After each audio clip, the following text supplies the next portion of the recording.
should automatically start streaming.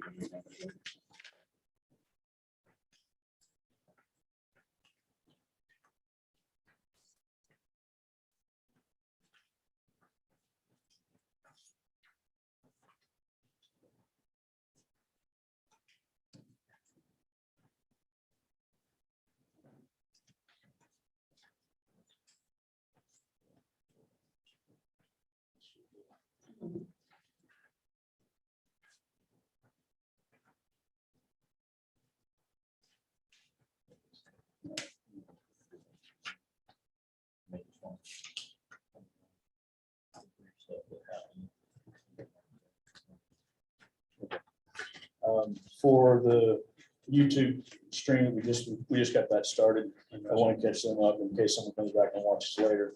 What we've done is we've called to order the meeting. We had a moment of silence. We approved the agenda and the consent agenda, and we're at the attorney's report section of our agenda. And no report today. And there is no report from the attorney. All right, then we'll go ahead and move into the public hearing portion.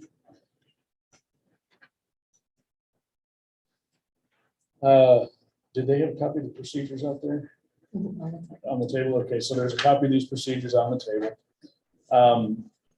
So I'm opening the hearing for the rezoning application, J&D Urban Holdings LLC for tax parcels 101B064 and 101B001B from an R1 single family residential to a business district classification. And we will turn this over to the zoning administrator to present her report. And then the petitioner will have will be able to explain their application. And in the comment section, what I want to remind everybody that's here, the comment section, y'all are here to speak to the council tonight, okay? Not to each other. We're not here to try to convince the audience of your stand or your take on something. You're here to present to the council. So let's try to keep it that way. The planning and zoning went great. So I think it went pretty well, but we got a little off track here and there, but y'all were able to come back and bring it back on. So go ahead and summarize procedures. The procedure will be to, you'll have 10 minutes per person to speak. And we'll have the petitioners present, then we'll have anyone in support, they can speak.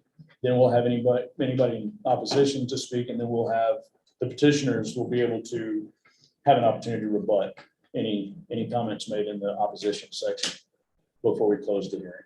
So any other? No, just as a couple of housekeeping matters. We've got a court reporter who's going to take down everything that's said. That can get kind of difficult if people talk over one another. So just remember, whoever's speaking, let them speak, and then everybody should have a chance to respond or say their piece, but just so she can take it down. The other housekeeping thing is that we have made certain documents that are part of the record, if you will, so that there's a written record of what happened. So I'm going to just read off what those are. The first one is going to be the zoning ordinance for Little Falls. That's going to be exhibit number 1. The second is going to be the zoning map, it's a copy of it. That's exhibit 2. Exhibit 3 is the 2019 Frederick County Joint Comprehensive Plan. Exhibit 4 will be the zoning administrator's report, which Linda will go over. Exhibit 5 is the supplemental zoning administrator's report. Basically, it's got some additional supporting documents that were referenced in the zoning administrator's report, the original one. Exhibit 6 is going to be the second supplemental zoning report. All that has in it is copies of the advertisements. The advertisements that ran in the newspaper. Exhibit 7 is going to be the written comments that were either handed out at the Planning and Zoning Commission or were submitted ahead of that commission. We've got them here. They're part of the record, just so that we can keep track of what was said and not said, were submitted ahead of time. So that'll be exhibit 7. Exhibit 8 is going to be the agenda from the Planning and Zoning Commission. Exhibit 9 is going to be the resolution the planning and zoning adopted, making their recommendation. So for council, the recommendation is not binding on you, but so that we have a copy of what the recommendation is, that'll be exhibit 9. Exhibit 10 is going to be letters and documents that were submitted to the zoning administrator or town council ahead of time. People have emailed you all for council. If they've emailed you about this, and we've got a copy of that here just for posterity's purposes. That'll be 10. Then exhibit 11 will be tonight's meeting agenda. So those are there. They are certified copies of all of them. Just gonna leave those there for the court reporter. Most of them are just the supporting basis or anything that underlies the proceedings so far to get to this point or Linda's report. So with that, those are all my housekeeping measures. I'll make this exhibit number. Yeah, exhibit 12 will just be the procedures, which we've got out here available for anyone that wants a copy. They're basically what the mayor just summarized.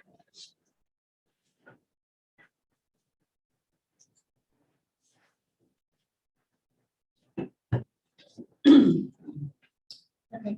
The applicant is requesting to rezone 2 tracts of land from R1 Single Family Residential District to Business District BD. Parcel 101B064 is a 1.12 acre tract proposed to be developed with 12 furnished 2-bedroom, 2-bath units, 6 furnished 1-bedroom, 1-bath units, and an on-site laundry facility to be used for short-term vacation rental purposes. The second parcel is 101B001B, is a 4.577 acre tract proposed to be developed for 4 furnished homes to be used for short-term vacation rental purposes.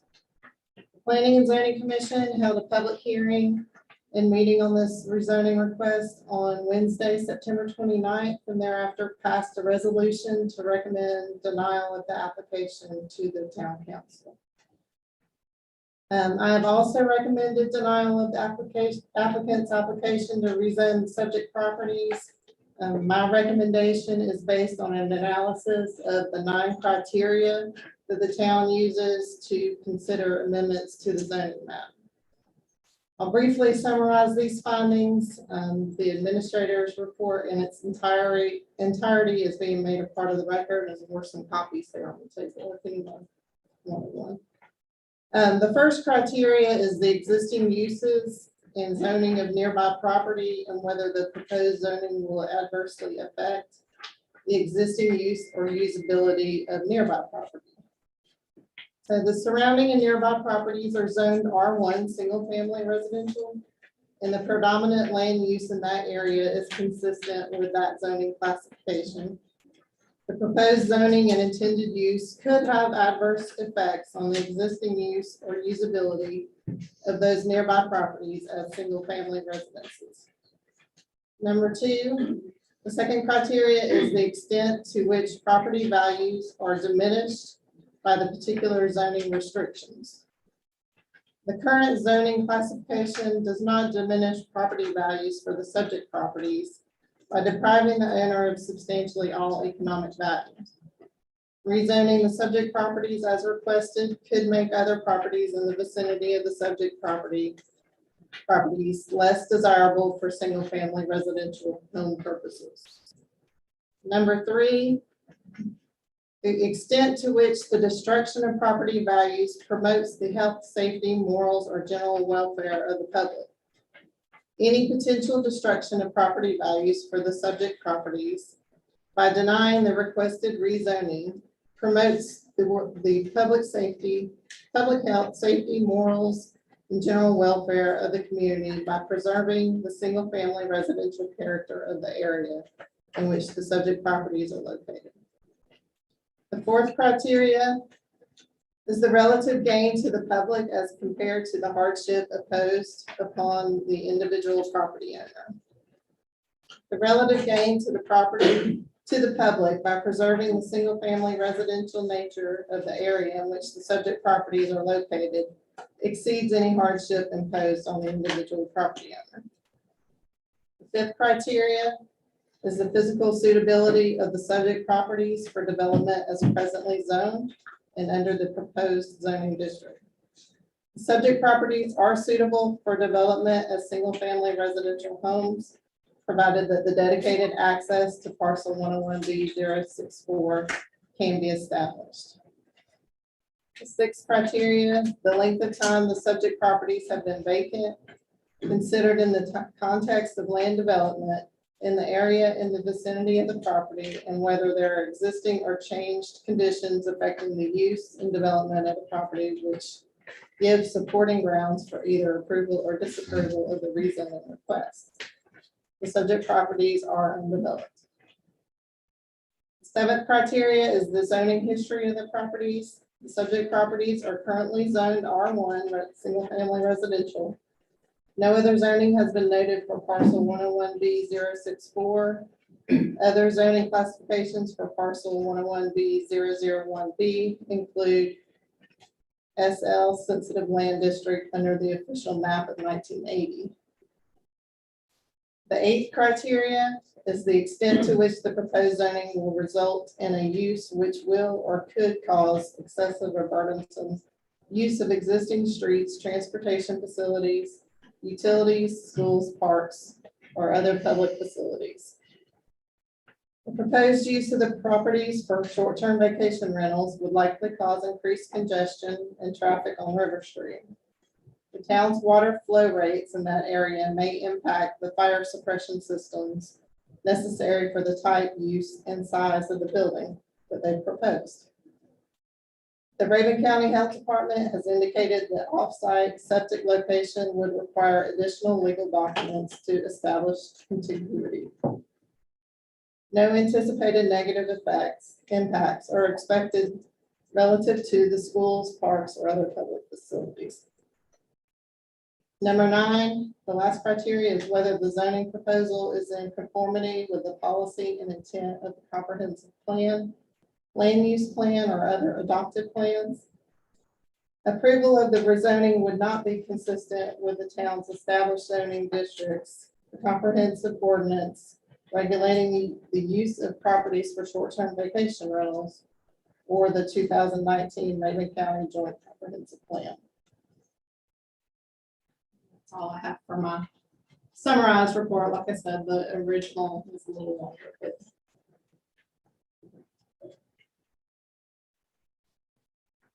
All right, then we'll go ahead and move on to the next section that allows the petitioner or an agent for the petitioner to present and explain their application.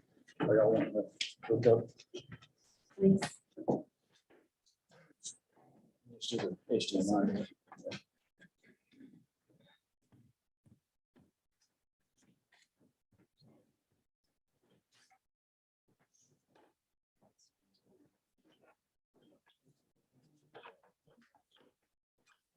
Yeah.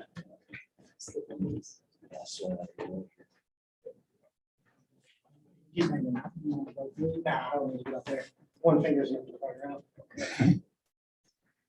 So I'm Brian Irvin. I see a lot of familiar faces that were at the PNC presentation as well. It's essentially going to be the same thing. One big difference, I said before that presentation, my wife could go into labor any second, and I might have to dart out of the room. She has had a baby, so we don't have to worry about that at this stage. But that being said, I'm pretty sleep deprived, so just bear with me. And if it's like I'm about to nod off, it's not because I'm disinterested. So Brian, we're gonna do this for everybody tonight, just because we're here, we're taking it down in the record, and we'll swear everybody in that speaks. So if you don't mind, raise your right hand. And swear you're affirming the statements that you're about to make before the council tonight, the true and accurate to the best of your knowledge. I do. And that goes for the statement on babies. Sure. And being fired, I'm sure. Yeah. I can't make that up. So yeah, this is just the basic footprint of the project. Again, a lot of you have already seen this, if not all of you. So these are the townhomes that we're proposing. So 6 townhomes in a V shape, and this faces out towards the lake. We've already started construction on steps to get down to access the lake, which would be over here. Each of these townhomes would be 3 stories, with the bottom story being 1 bedroom, 1 bathroom units, and then the second and third floor being 2-bedroom, 2-bathroom units. It is residential in nature. The only reason that we're applying for rezoning is just to meet the density requirements for these lots. Currently, the density requirement for R1 zoned areas wouldn't allow for this number of units. And so that's the purpose of this applying for this rezoning. You can see the parking area here as well with the handicap parking. And this runs out, this is how you would access the property. It runs straight out to River Street, right around where that curve is. So you basically just continue on straight to get into the property. The purpose of that V shape, again, is to keep anyone who's staying at these units confined to this area primarily. And it would also cause any noise that might be generated by the guests to flow out towards the lake as opposed to coming back in the opposite direction towards the rest of the community. So if you want to go to the next one.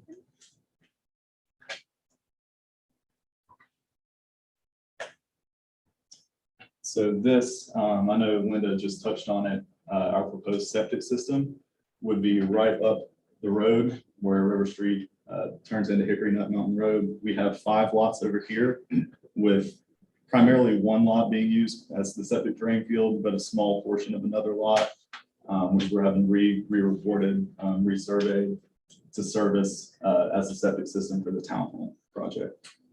James Irvin, our engineer, actually drew up the plans. James Irvin, actually no relation, it's probably a relation, but a distant one. That's just a strange coincidence, but if you wouldn't mind, James, touching on the septic system.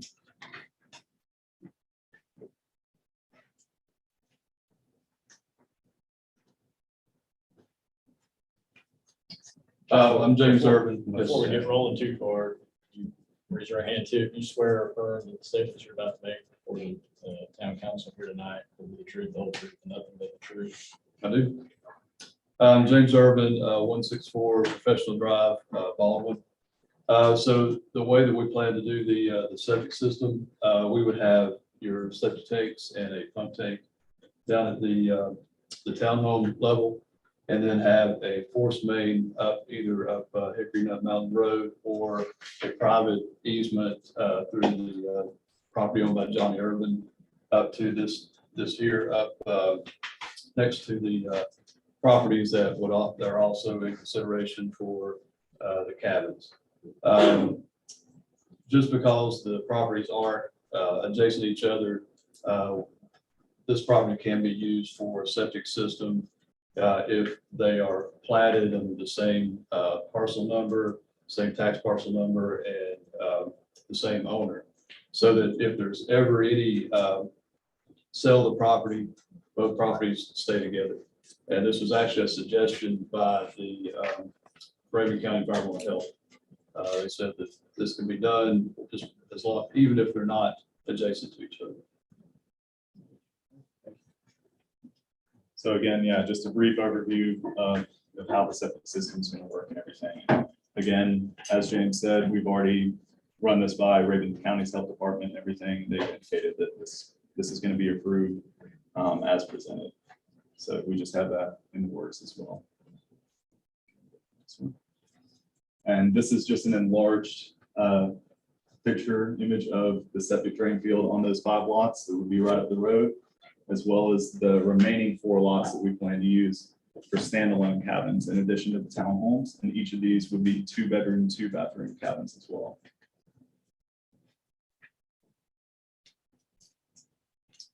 And I know this drawing is originally on a very, very large printout, but this just gives you the basic design of the townhomes. They're going to be Victorian style.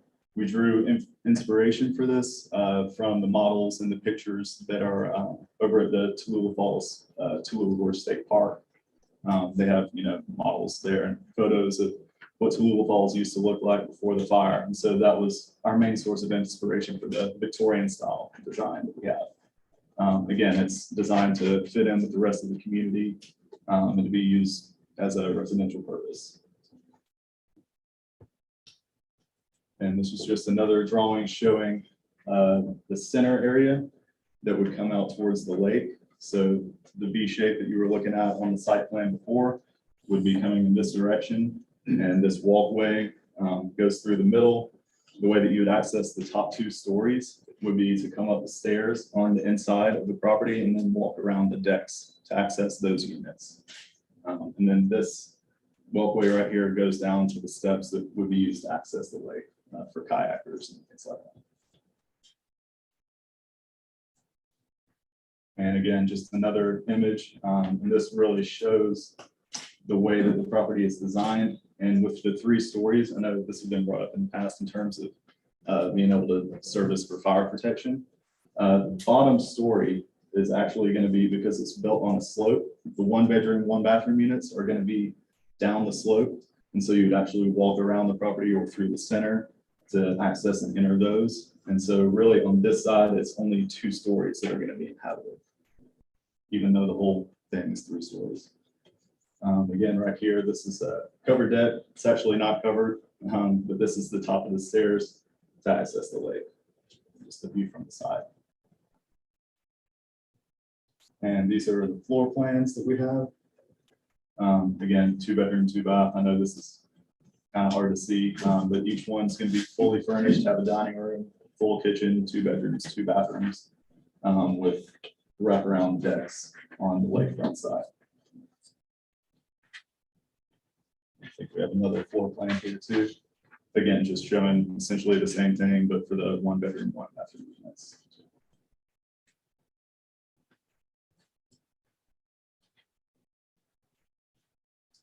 This is one of the drawings that showing the design for the standalone cabins.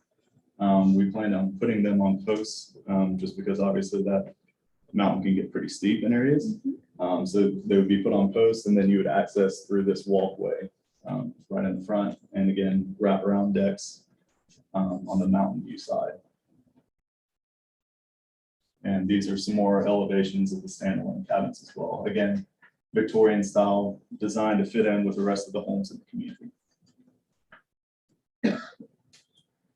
And this is the floor plan for those 2-bedroom, 2-bathroom standalone cabins as well. The bedrooms would be, if you saw the gables on the previous previous drawing, this is where the bedrooms would be, with the windows in the living area in the center. All of these would have full kitchen, washer, dryer as well, fully furnished.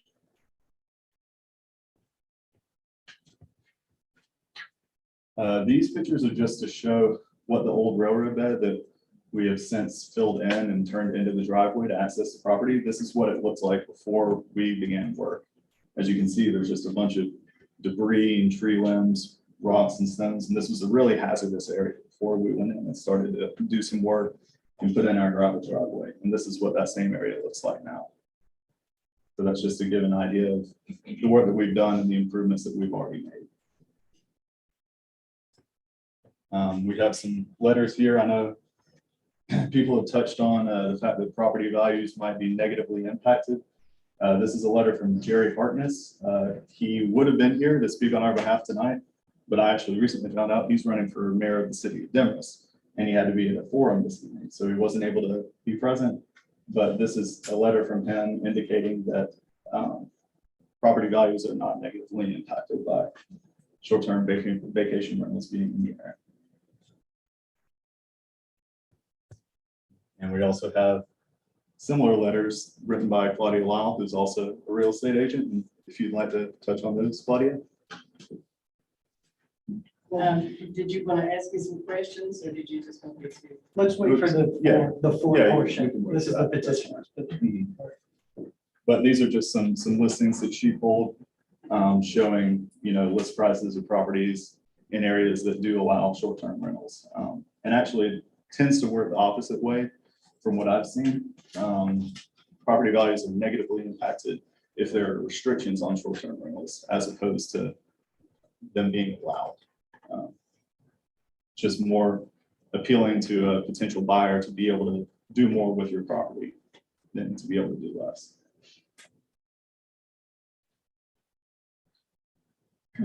Again, another letter. So,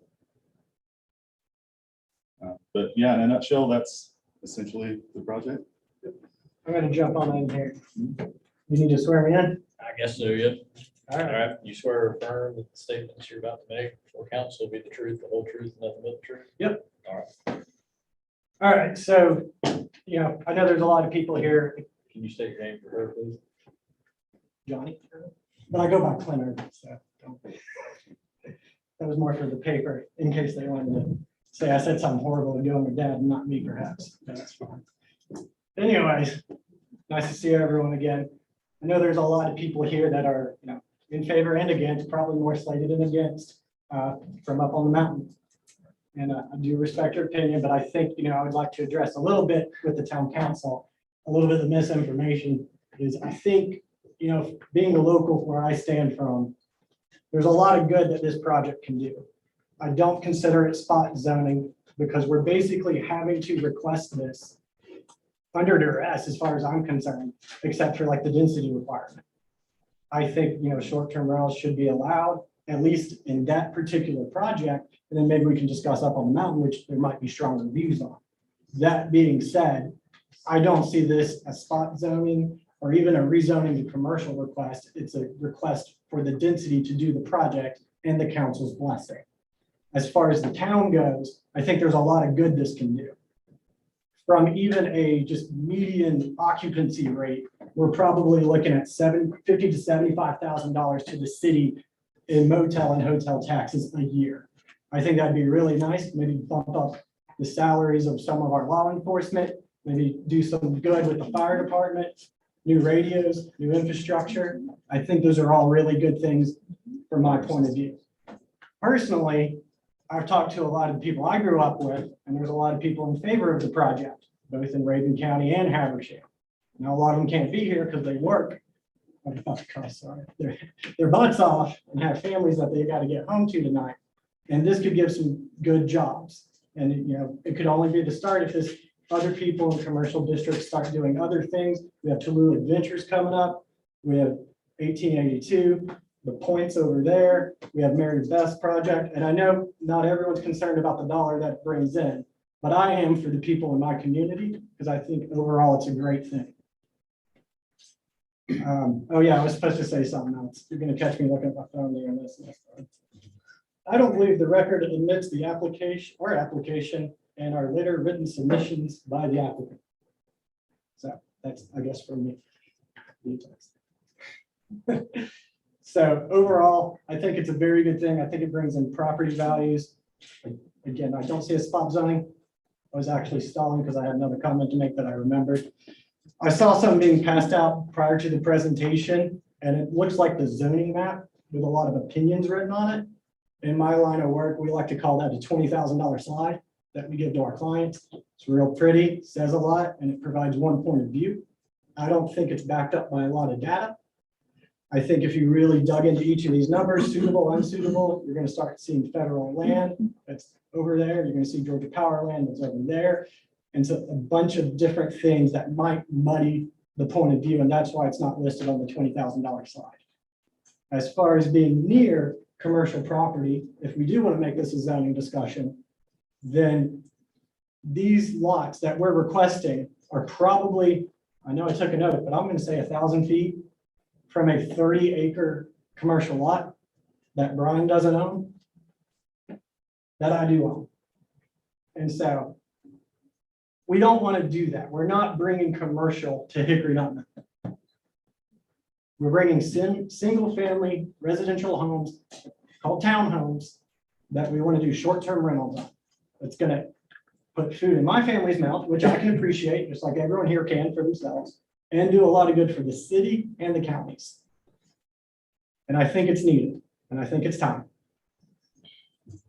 Yeah, and again, it fills, a dire need. I mean, there used to be, I don't know how many hotels there were in Tallulah Falls back before the fire, but I mean, it still is a bustling tourist destination for people to come and visit the state park, enjoy the lake, go kayaking, go hiking, things like that.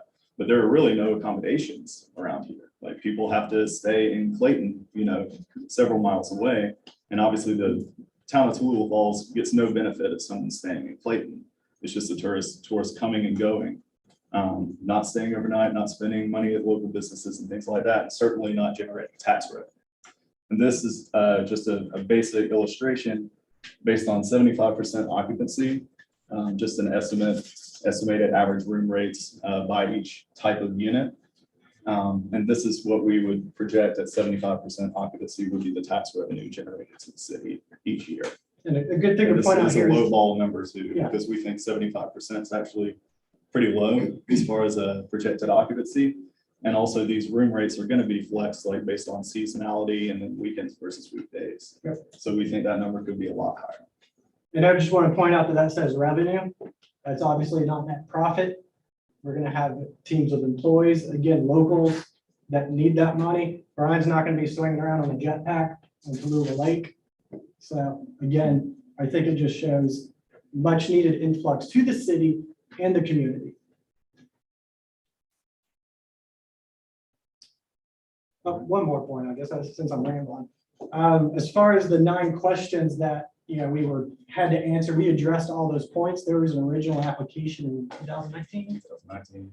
There was a lot of back and forth for certain reasons. I believe we have to withdraw it. You have the timeline memorized better than I do. Yeah. And then we came back up, we answered all these questions that are now appearing again in a much harsher stance in the administrator's report. Again, if you don't have time to read all those documents, it really tells a very interesting story from my point of view. And so, we're going to hear continuity, we're going to hear septic, we're going to hear water. We've answered all those questions. Yeah, and that's something I would encourage members of the council to do. We submitted with our application the administrator's report from 2019, which was very much different from the one that we just recently received in 2021. If you compare and contrast those two in conjunction with the area within our application where we address those 9 criteria, everything has already been answered. So I just encourage you guys to do that before making any kind of a decision. Okay. Before we dive into the next part of that, so just a couple things. Can y'all either get Matt to email it or email it to Linda, or email it directly to the court reporter, the PowerPoint you've got? I know we have the site plan is in the application, but whatever stuff that you've got there, just so she has a copy. I should probably do that. And then for the council and the mayor too. So had raised an objection related to the record. There's a different process by virtue of that, but he's entitled to make his objections. He sees that would suggest that we just keep going with it. It's noted. If they have documents that are in support of it, that are letters, and they feel like, these letters aren't all the letters, they're welcome to submit those as part of the record. In fact, they've done that via the presentation that you just saw had letters from Keller Williams and from other people, just the same way that the letters that we have, that we received, that you all have received from members of the community, that's made by people who aren't here today. The letters from the real estate agents that they've got it, except for possibly one, those are also statements made by people who aren't here today. We'll make them all part of the record. You all afford whatever kind of weight you deem necessary to it.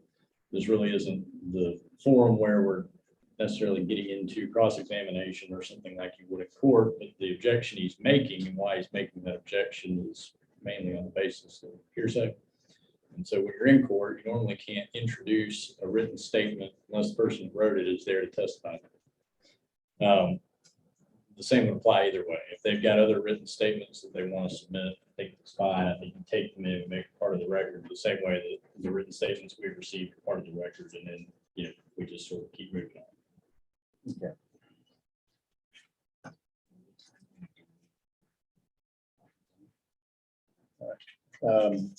Okay, so we'll move on into the comments for those in support of the application. Procedure will be that you'll state your name and your address. And if it's a name that you think is gonna be hard for Megan to spell, you might want to spell it for her so she knows how to get it right. Otherwise, we'll give her a copy of the sign-in sheet so she can try to get everybody's names correct. And then you'll be sworn in. Your statement will be sworn in by our attorney. And, Yeah, I'll do that before they give us a name. okay, that'll be fine. All right, so we'll go ahead and open up the comments for those in support of the application to rezone these properties.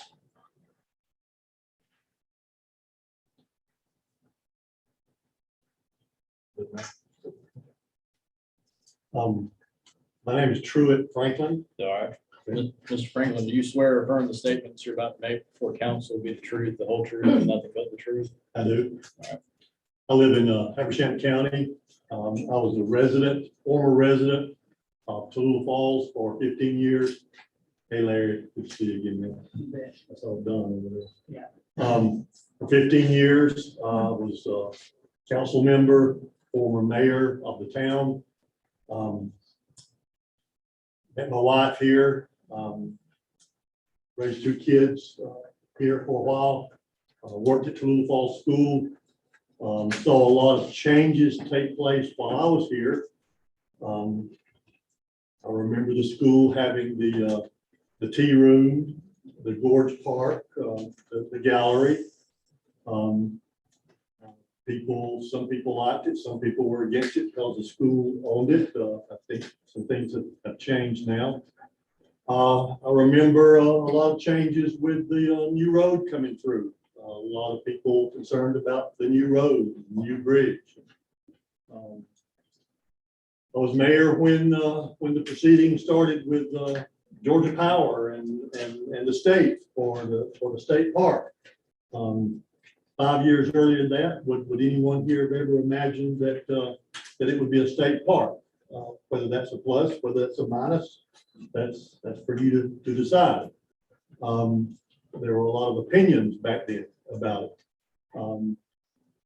As I mentioned in the planning meeting, I remember when the development on Hickory Nut Mountain first started.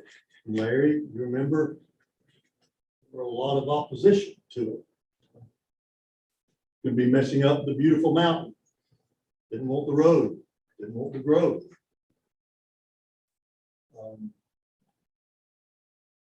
Now, most of you live on that mountain. It's now part of the city. Things do change. Time flies and situations change. I remember the zoning theme that we had back in the early 90s. And we established the Victorian theme for any new building, just like we've already seen in this project, to continue that theme of the proud history of this town.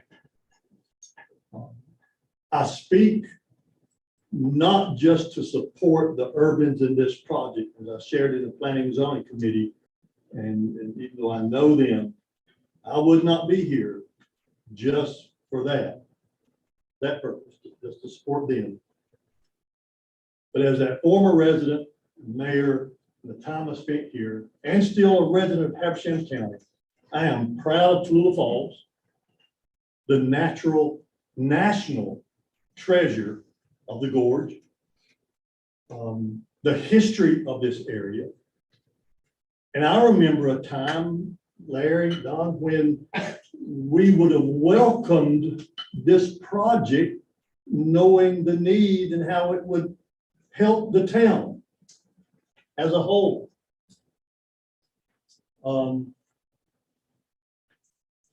And again, I just want to say is that as a former mayor and just trying to look at, again, the big picture over time,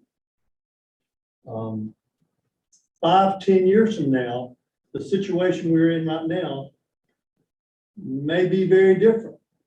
There may be different landowners. You never know what's going to happen with Georgia Power lands and some other situations will change. Zoning maps can change.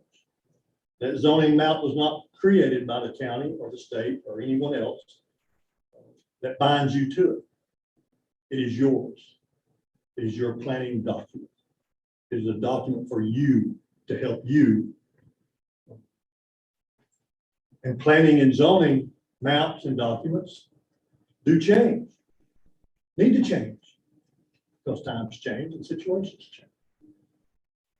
So I want to speak in favor of this project, knowing the history of the town, the need of the town, looking at it just a big picture. I don't see how it's going to truly be a negative beyond what it is right now with just nothing there, a negative to anyone, including residents on Hickory Nut Mountain, or a negative to the town. It looks like it would be positive for the town to have a place for people to come, to stay, to bring some new people to some of the businesses. And if you don't have this, and if you don't approve this, and if you make it this difficult in this project, where will you have this type projects? And if you don't have them, what is going to come of the town? You do need some businesses. You do need some short-term rentals.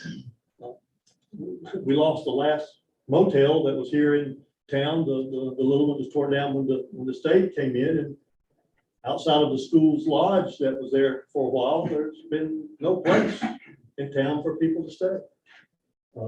So again, just looking at the big picture, I don't really see how this could be a negative, even including the road. The issues of the road. If this project, if the road is an issue with this project,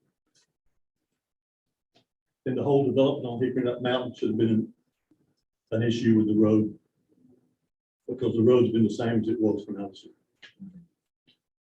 And traffic has increased, and I think there's still a lot of lots still left on Hickory Nut Mountain. There's still more growth.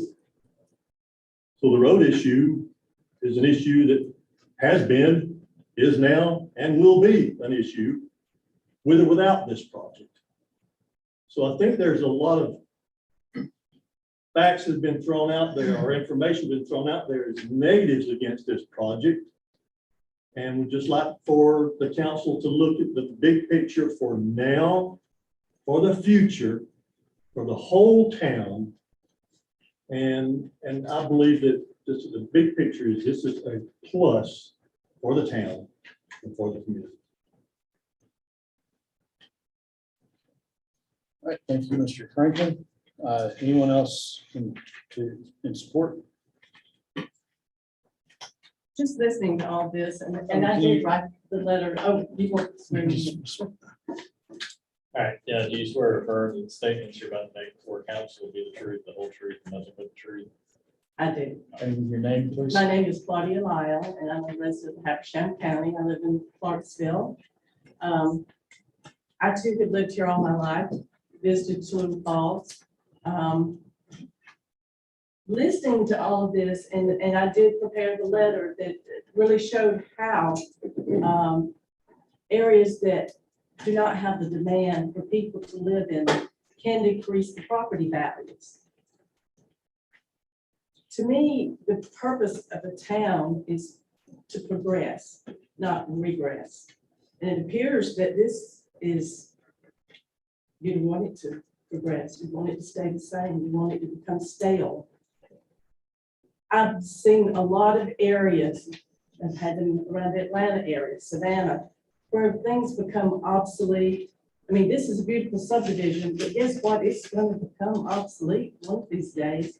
But the more people that you have to come in, the more the community grows, the more demand that you're going to have, and it's going to increase those property values. You know, you can't stop grow. If you do, you need to go to some remote little mountain area where you don't want anything to happen.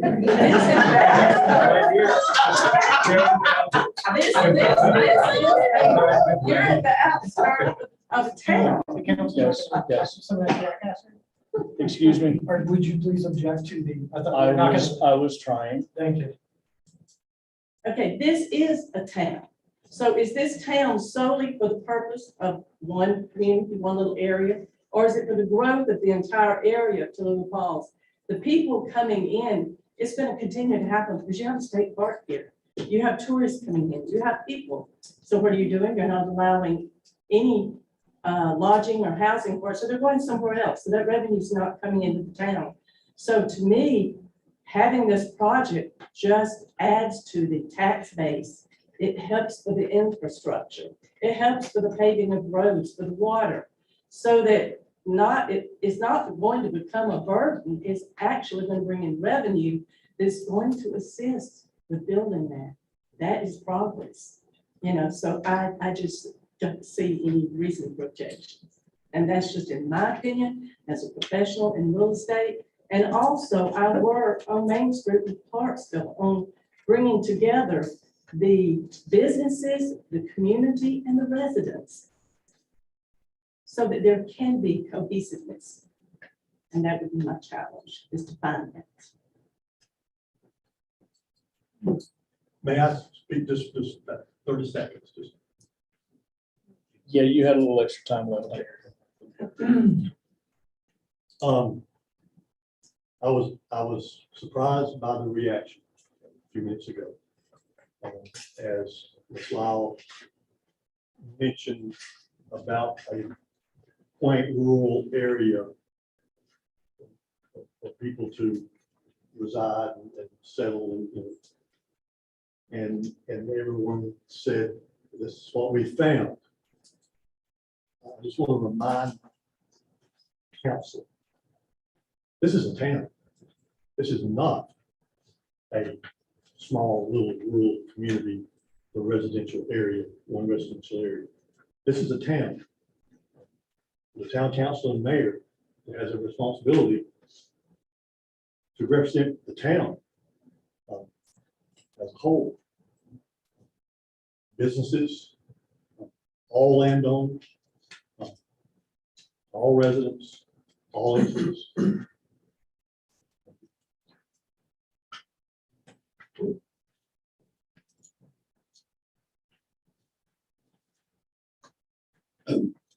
Any more in support of the application? Or anybody on the Zoom meeting in support of the application?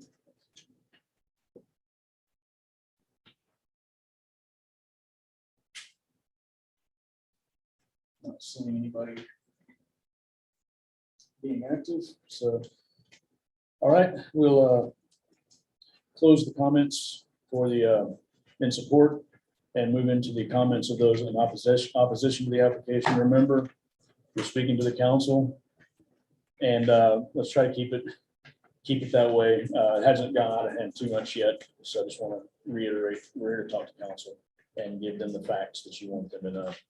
All right, so I think Ms. Mary Beth is.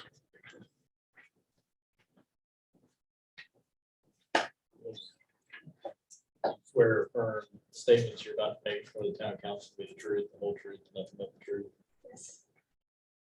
And your name? My name is Mary Beth Hughes, and I live at 455 River Street. I own the 4 lots adjacent to J&D Urban Holdings, 4 lots on Tallulah Lake. I am here to speak in opposition to J&D Urban Holdings rezoning request on behalf of myself, my family, and the 74 residents and property owners of this town who signed our petition, which Linda has given you. There are many reasons why I'm in opposition to this rezoning request, but there are 2 main ones that I want to address tonight in my allotted time. My first concern is for my neighborhood and what impact this rezoning will have upon it. Spot zoning is a very dangerous precedent. And in the packet I gave you, you will find my notes and definition on that. It is a slippery slope that creates a domino effect. If you approve this request, what's stopping the Irvins or any other property owner from requesting that more property be rezoned? on what grounds then could you say no? And then we, the owners who bought into this residential area, knowing that it was residential and expecting it to stay that way, a safe place to raise our families, to retire, both of which have been my objectives for the last 23 years. We will watch in dismay as our residential neighborhood turns into a commercial vacation enterprise. So let's just stop that from happening here tonight with you, the city council, following the unanimous recommendation by our Planning and Zoning Commission to deny this rezoning request. And yes, it is a rezoning request, which has already grown in scope from the original rezoning request submitted by J&D Irving Holdings in July of 2019, which only involved the 4 lots beside me. At the P&Z hearing on August 7th, 2019, the applicants realized their project exceeded the density requirements and withdrew their application right before our city council meeting the next day. I was on the city council then. In the 2 years since, the applicants have regrouped, addressed issues brought up in that time, and have added more property to their request. That is a very concerning development as you consider all the property the Irvins own up Hickory Nut Mountain and along River Street, as shown on the map included in your packet that I handed out. If this rezoning request is granted, then it's reasonable to assume we will okay,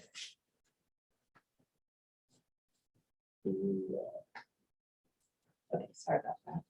We will be seeing more rezoning requests as the applicants work their way up Hickory Mountain, seeking rezoning of their properties.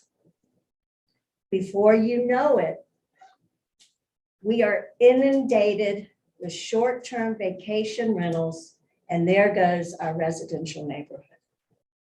To rezone these properties is in direct opposition to our city's master plan, the Rabun County Joint Comprehensive Plan that was adopted and signed by Mayor Early in February 2020. Citizens in our town were able to weigh in with their thoughts and ideas of where and how they wanted to see Tallulah Falls grow. As a city council member during that time, we worked diligently on the town of Tallulah Falls character areas. The next map in the packet that I handed out to you shows you what we, the city council, from citizens' input, chose as our character areas. You will see that the urban property under consideration is within the village residential area. In the Urban's rezoning application, they claim that a 30-bedroom vacation rental resort fits the residential theme. And at the recent P&Z hearing, the applicant stated that someone renting a room for a night or two is just a different form of residency since they are sleeping and cooking there. I feel that is a stretch of the definition of residence. We all reasonably know that there's a huge difference between someone paying rent or a mortgage and someone paying for a nightly room where they can cook and sleep. In our character area map, we chose to have waterfront development over on the other side of the lake, where it was already zoned business district and where there were already 2 vacation rental cottages. Not over on the other side of the lake where it is zoned residential and people have permanent homes. Secondly, are my personal concerns as an adjacent property owner, one who stands to be impacted greatly by the 6-building, 3-story, 18-unit, 30-bedroom vacation resort complex 30 feet from my bedroom window. In J&D Urban Holdings rezoning application, they say, and I quote, "All nearby residents will have undisturbed privacy." I beg to differ. My privacy has already been disturbed by the cutting down of all the trees, both up by my house and down in the railroad bed by the lake.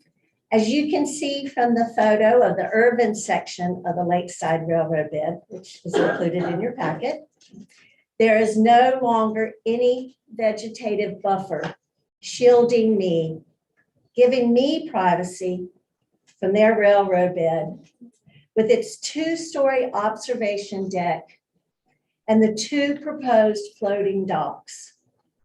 My 10-foot permitted privacy fence will keep me from seeing what's happening on the ground level, but will not shield me from a 3-story building, nor that 2-story deck. It won't stop the noise, and yes, there will be noise, despite what the applicants claim in their rezoning application addendum. And I quote, "Short-term rental properties are, by their nature, intended to be quiet and peaceful, especially in more rural areas like Tallulah Falls. Guests seeking to rent these properties tend to be much more reserved and do not disturb other guests residing in the area or the local residents." That's an interesting statement. I can tell you from personal experience, from having lakefront property for 23 years, that people do not come to the lake to be quiet. They come to have fun, to enjoy the lake. I know. I can hear them at Torora Beach. I can hear them at Jumping Rock. I can hear them talking as they paddle on the lake. I do not want to hear them right beside me, right there in the railroad bed, which the applicants describe as, and I quote, "the secluded lakeside railroad bed." End of quote. 1 minute left. 1 minute remaining. Okay. In a conversation with a realtor friend of mine, I was told that the only way for me to see an increase in my property value would be if I wanted to rezone to commercial, or I sold my property to someone else who wanted to rezone it commercial. Otherwise, my property value would go down. That is the domino effect I spoke of earlier. All right, let me just. I could continue with more points in their application that I disagree with, but I will obviously have to stop here and simply say, good concept, great building. As a 27-year business owner in this town, we need overnight lodging, but wrong location. I strongly urge the city council to adhere to our current zoning, our comprehensive plan, and listen to the people that live here and say no to this rezoning application. Keep our neighborhood intact and protected. Let's not open this Pandora's box. Keep what is residential, residential, and encourage and promote the kind of project that the Urbans are suggesting in areas that are already zoned commercial, areas where the Urbans already own property. Thank you.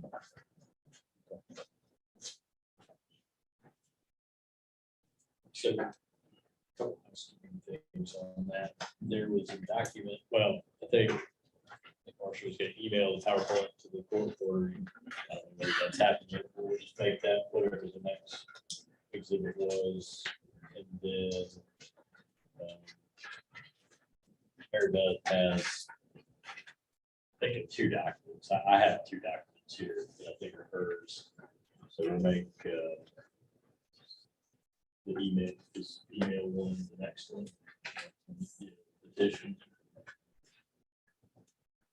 And the one that has the narrative that's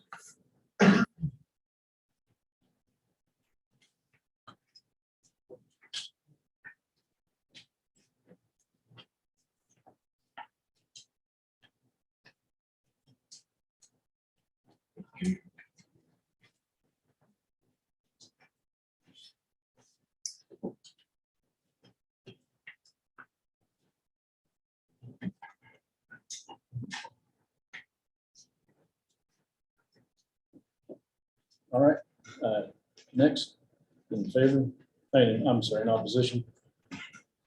All right. I believe that you said exhibits, excuse me, Angela Herring, 300 to Little View. Ms. Herring, do you swear or affirm that the statements you're about to make before council be the truth, the whole truth, and nothing but the truth? Anyways, I believe you said exhibit 7 had the written comments that were submitted during the planning and zoning committee, and I stand by those.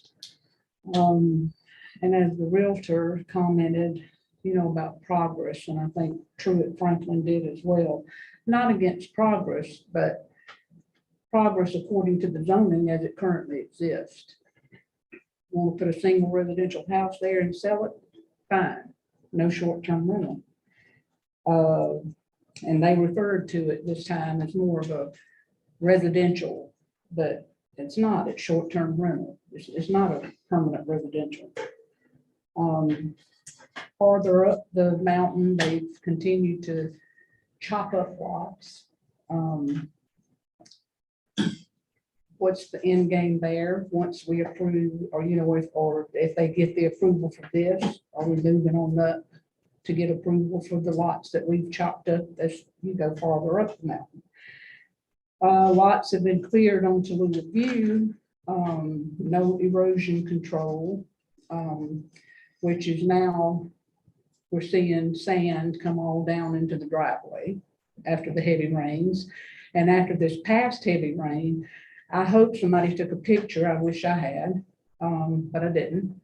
But the lake was absolutely atrocious. And the only thing that's changed is the lots that have been cleared.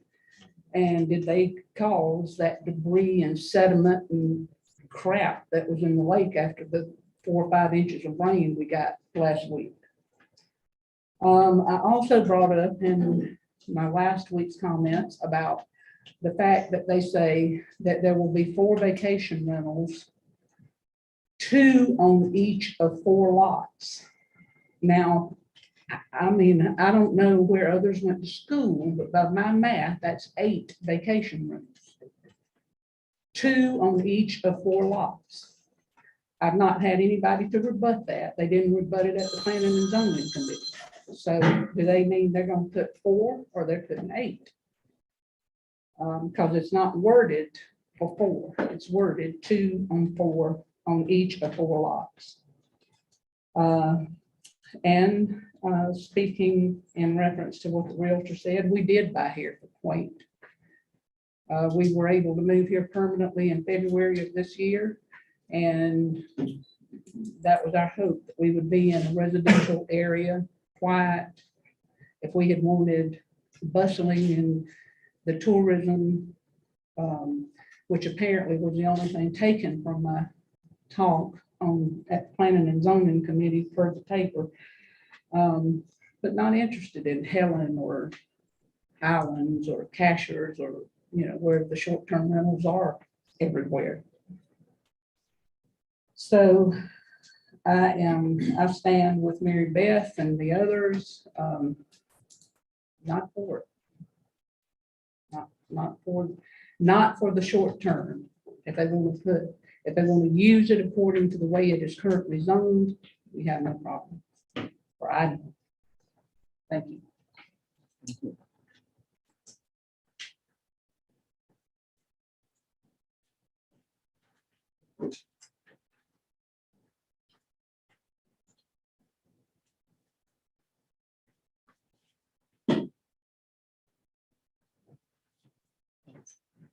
All right. Mr. Keeler.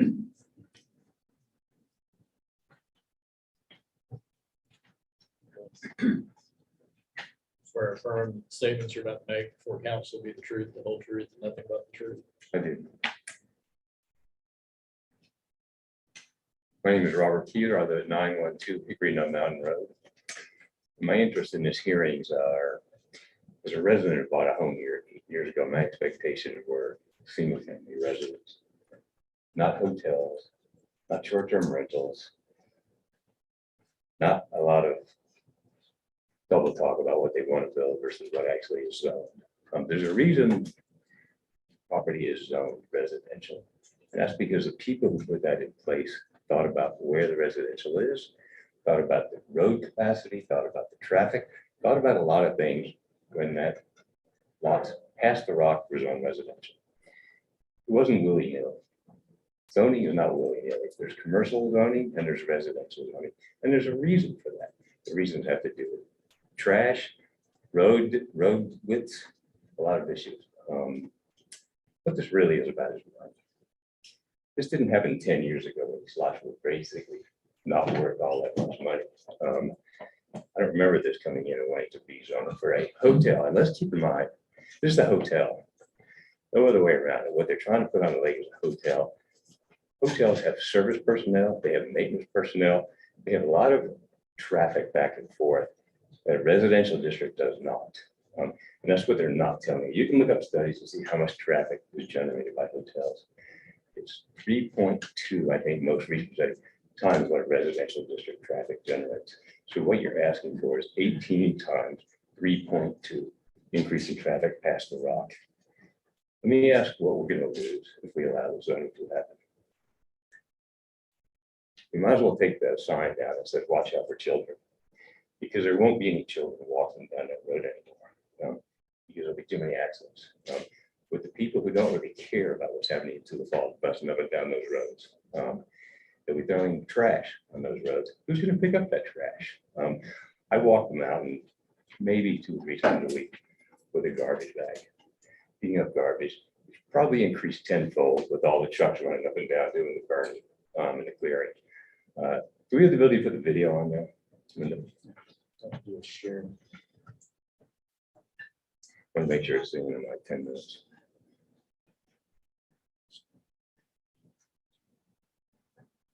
I was always under the assumption when you cleared land, people who cared about their dirt took care of things like erosion control.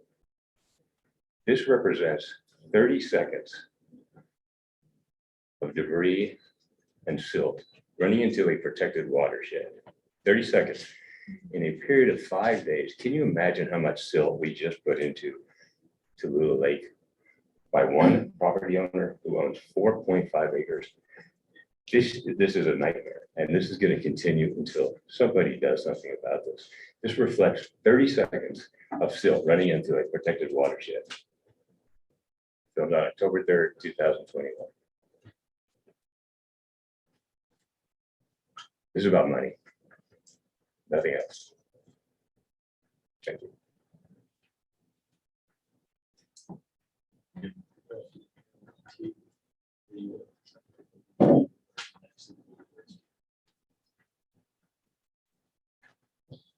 All right, Mr. Axon.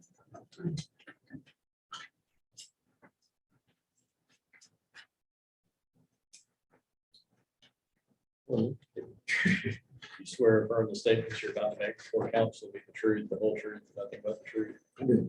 Thank you. My name is Monty Axon, and with my wife, we live at 421 Hickory Nut Mountain Road. First, not on my behalf, but all my neighbors up above us, Lynn and Marlene Brown, I want to present to the city council their opinion opposed to this petition. They asked me to do it here at the meeting versus ahead of time. Okay. This will follow the same stuff I was talking about earlier with regard to statements. We'll go ahead and take the Continue. Okay, so we stand opposed to the application for a number of different reasons. They mentioned it's about a density issue. I don't really think that's the only issue. The issue is short-term vacation rentals. The reason they're doing the rezoning is to be able to get the application for short-term vacation rentals. Density is part of it. The short-term vacation rentals is a big issue. I'm in opposition to short-term vacation rentals. We have already addressed this before. The citizens of this city and the city have already addressed this before, and it was made very clear we don't want it. So in my opinion, the answer for that is no. has been no, and it still is no. Number two, there seems to be a dispute of ownership between the two plots that they own. That must be resolved before you can consider any type of rezoning application at all. Number three, in my opinion, this developer has not provided enough proper independent studies versus their personal opinion on answering all the many issues that have been addressed. Again, I'd like to mention with no architectural prints provided, the developer cannot prove that the lake lot structure can even be structurally done and be done safe without doing geological studies, without having architectural blueprints, which shows you what foundation structure you have to put in that position for that type of structure. This developer also has admitted to using dead trees to fill up the ravine and then covered up with dirt on the lake property. Filling a hole or ditch, etc., with dead trees, debris, building materials, etc., have been against the Georgia law since the 1990s. It can take up to 10 to 15 years before it could cause a sinkhole problem. And that's where they want to put the property the structure either on or next to it. Number four, as presented here, there's overwhelming opposition from the majority of the local residents. I think it's fairly clear for you guys, the city council, to see how many people are in opposition. Number five, the two areas that they're proposing for rezoning, as far as the city limits, is totally surrounded by R1 residential. You don't put a business district in the middle of R1 residential. Where do you put a business district? You should put a business district only adjacent to a highway district or a commercial district or another business district, not in the middle of R1 residential. It's the wrong application. Wrong place to put it. Excuse me. Let's look at the big picture. As mentioned, if you accept this application, it will set a precedent for future requests against R1 districts. I would like to point out to the city council that according to the Raven County Tax Assessor website, this developer has two other large plots. But they have not mentioned how they want to develop. One is 64 acres, which is on and adjacent to Hickory Nut Mountain, and it's listed as R1 residential.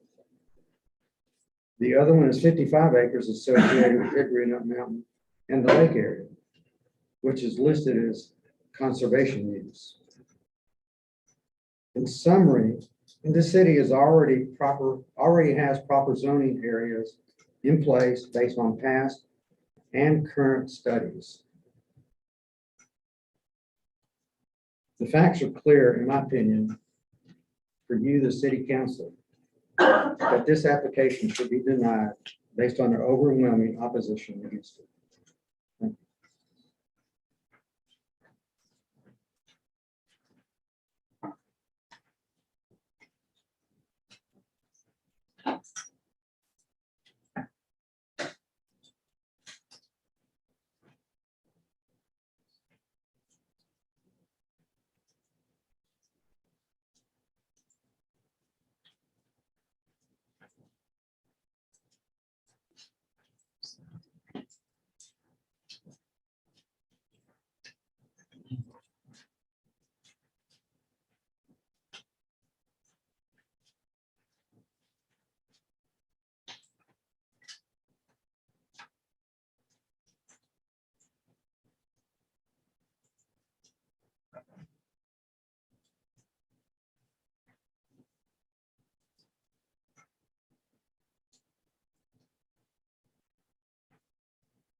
All right.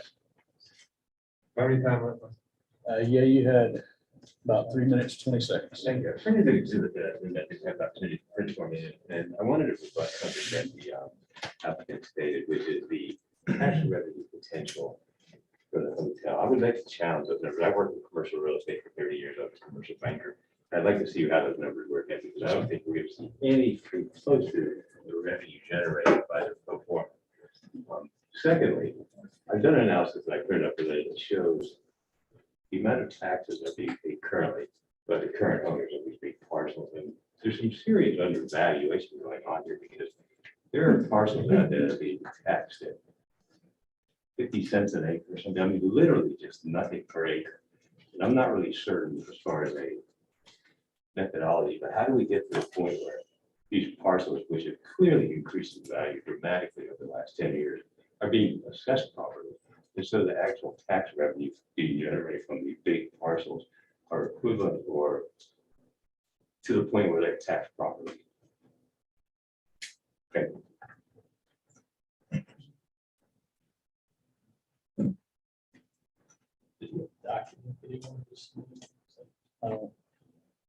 Did you have a document? I did. I actually sent Linda an exhibit that showed the taxes being paid currently on the big parcels of land versus what a homeowner pays here in Toulouse Falls.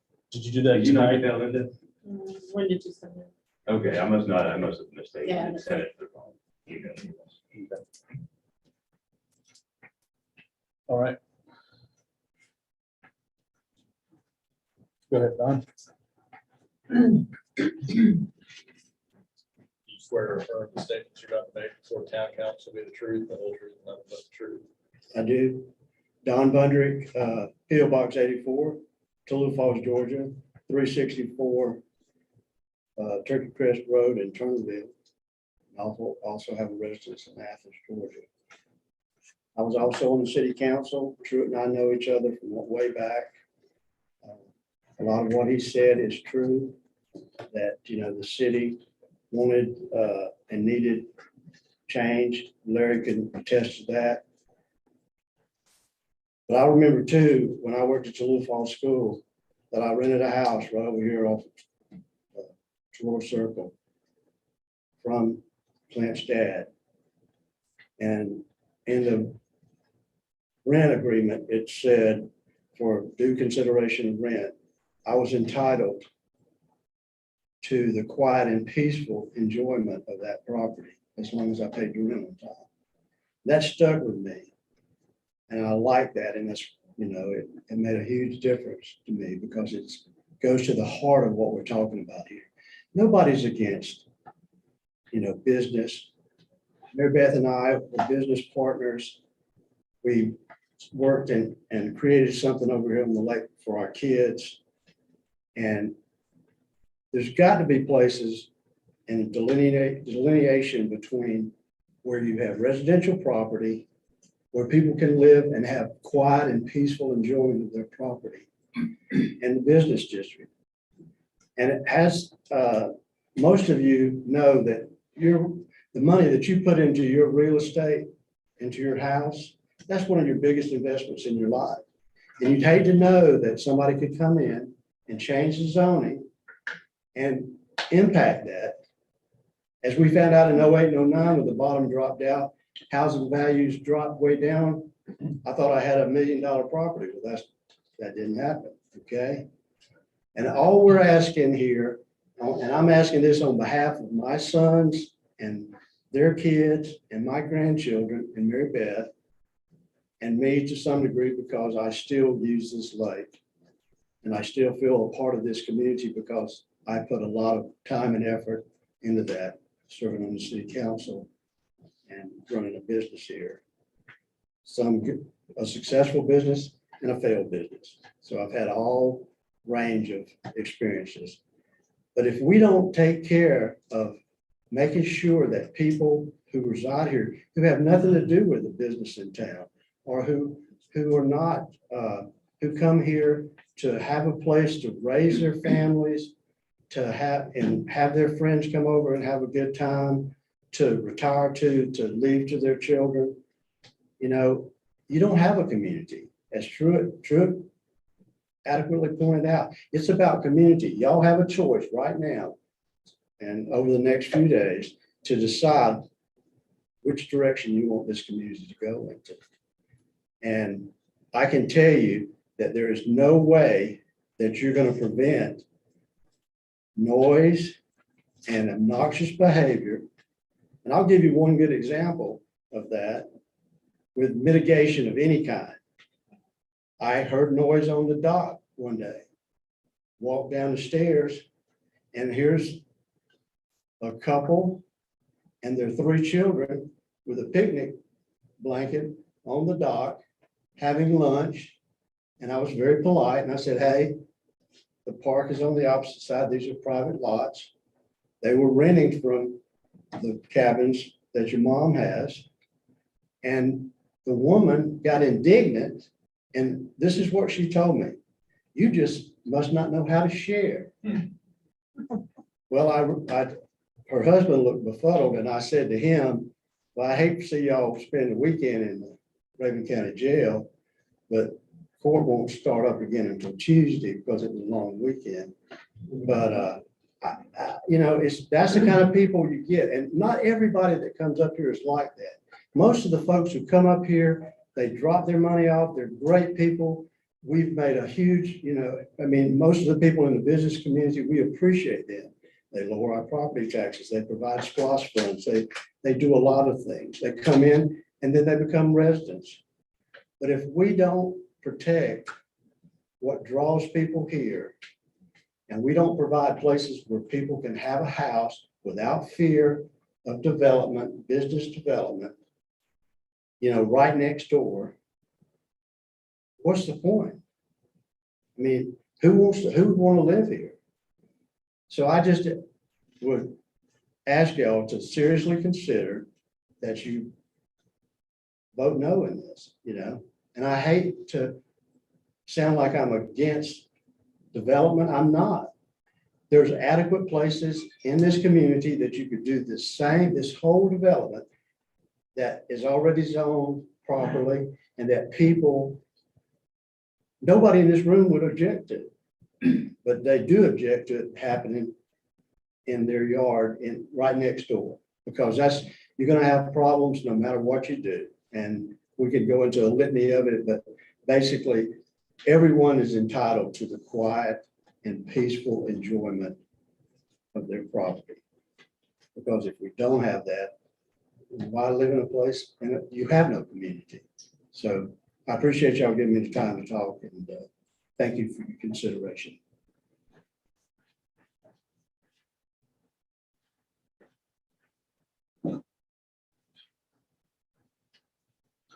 All right, Keith.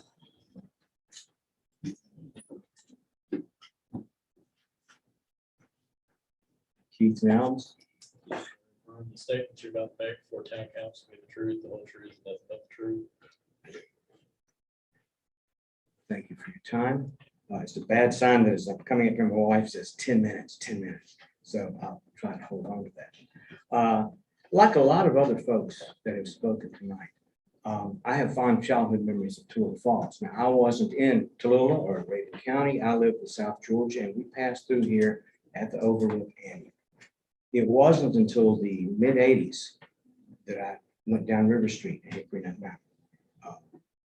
As an employee of the Georgia Tech Research Institute's Economic Development Lab, we were in Raven County doing research on tourism and how the county could benefit from tourism. We had, my colleague and I had lunch at the Tallulah Tea Room and decided to ride down this road. And it never occurred to me that that was my road home someday. I mentioned Economic Development Lab, pardon me just a moment. I worked in economic development for a number of years. I was a graduate from the Economic Development Institute at the University of Oklahoma, 3-year program. I was the editor for the state economic development newsletter. In my time at Georgia Tech's Economic Development Lab, I developed a database system that was a small but essential part of every economic development job that came into the state from the outside. And when the Georgia Planning Act of 1989 was passed, I was recruited by the Department of Community Affairs to, from Georgia Tech to help develop data systems to help implement planning. And this is the mandatory planning that we've had to do and completed a year or two ago. It is state mandated. In addition to that time, my wife Carol and I were living in Beaufort. When we moved there, it was a quiet little road. Georgia 20 was 2 lanes. And within a year or two of the time we moved there, we found that the outer perimeter was coming within 100 yards of our house. There was going to be a new mall and a new septic system, 20 million gallons a day, less than a mile from our house. We spent a lot of time talking to town councils, Gwinnett County Commission, and I served on the water and the septic system advisory board for a number of years. Now, I'll quit all this puffery about my background. I just want to make the statement that I'm not speaking just as someone who lives here, but who's someone who has worked in economic development and worked at community development in helping communities work together. Now, it's unfortunate. I understand the process. It's unfortunate. And I should mention that since we've been in Tallulah Falls, my wife has been on the town council, and I have the unique honor of being the first chairman of the Tallulah Falls Downtown Development Authority, something no one will ever be able to say other than me. So it's a unique honor. It's a shame that you have to say I'm for or against, because I can speak both ways. I found myself agreeing a lot. Tallulah Falls is arguably the largest small town in the state. I can give you the numbers. But the last time I did the numbers, which was like 5 years ago, we are not able to gain 44% of the assessed value of the town between Georgia Power, between large nonprofits, other factors. We are large, but we don't get the full amount for our income. We are also arguably the first tourist destination in the state of Georgia. We can make that a good case for that. There's a facility across the road that gets, they claim during non-COVID years, over 500,000 visitors a year. 441, I've seen numbers 12 to 15,000 cars on it a day. Most towns in the state of Georgia would work real hard to have that type of visitation in their town. We get it, yet we're not getting much for it. We get a little bit, we got, I think, maybe 3, maybe 4 lodging facilities in town. We get a little bit of hotel motel. We get a little bit of reflected sales tax. We get a few traffic tickets here or there. But in terms of having that type of resource, we're not getting much out of it. And the DDA spent a lot of time figuring out how can we improve, quote unquote, our take? How can we improve our economic conditions? And the proposal that's presented is the sort of thing we talked about. When it was presented, someone in town council or city government asked, did I write it for them? Because it was the sort of thing we talked about in the DDA, something that reflected the Victorian architecture and other things, the ambiance of the town. So, this was a very good thing. However, it's in the wrong place. That's been said before. Not kicking the idea the town could benefit from it, and for the income, however much it is or is not. But we're in the wrong place. I appreciate what you guys are doing in terms of town council. You are currently the stewards of the town. A few months ago, my wife was sitting right there. Mary Beth was sitting right there. Larry, thank you for your service, for sitting there for God knows how long. Okay, and appreciate what you've done. In a few months, some of the people here will be sitting up there, and that's what it should be. You are the stewards carrying forward what has been decided for the past and planning for the future. Linda, thank you for that excellent work that you did, because it says very clearly much of what needs to be said about this project. I've provided a handout for you guys. Sorry you didn't get an advance. It literally was hot off the press. But as we make these decisions, we actually are fortunate. The town of Tallulah Falls is divided into 4 sectors. We've got the multi-lane highway coming down either side of that. You've got a river, a lake, and a huge erosion feature cutting the other way into 4 sectors. And so for most towns that are doing the comprehensive coordinated planning, we've got an advantage because we've got natural barriers that can help manage and segregate our land use. Now, I don't have the time and I won't go into all the details, but if you think of those 4 sectors, I've listed them, the north sector, east, south, west. North sector is across the lake, this side of the highway. It's where the beach is at. And it's where there's, the short line trail. And the applicant's family have some property there as well. There is no residential property there. There's nothing zoned residential. It's mostly zoned business. It has a traffic light and is served by a major road. And to me, a major road is when 2 cars are going 45 miles per hour and neither feels the need to go off the road. There are not many of those in this town. There certainly are not any over here. Okay, so it has a major road and it has traffic light access. There's existing hospitality business. And when the DDA had someone or some folks up here who are state level experts in hospitality, they identified that area over there as the best place in town for hospitality. So great place for a project like this. East sector, that's kind of over there. Has the largest business district in the town of Little Falls. So I think most of it's Georgia Power, State. I'm not sure there's much opportunity there to develop. I simply don't know. Much of that is sensitive land. South of here, we've got the loop, the old gorge loop. Business sector there. That's the traditional historic place for tourism business. And then that leaves us with the west sector. The west sector is where almost all the residential zone area. I got 1 minute. Okay. Y'all can read this should you wish. But the point being that sector is not suitable for commercial and tourism-based development.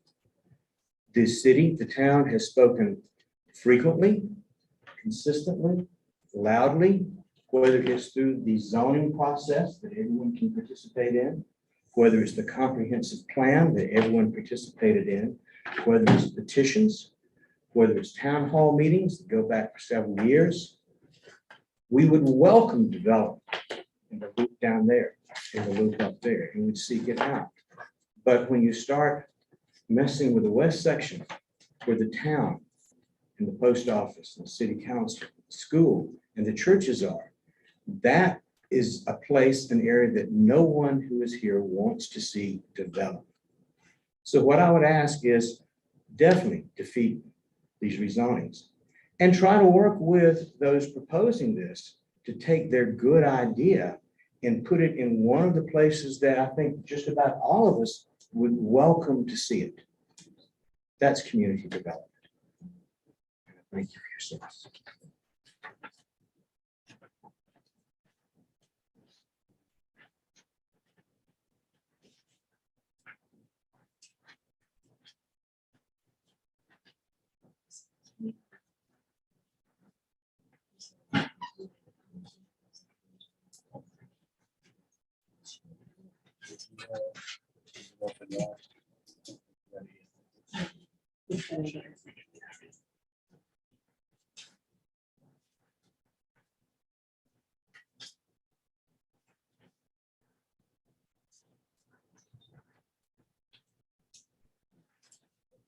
Okay.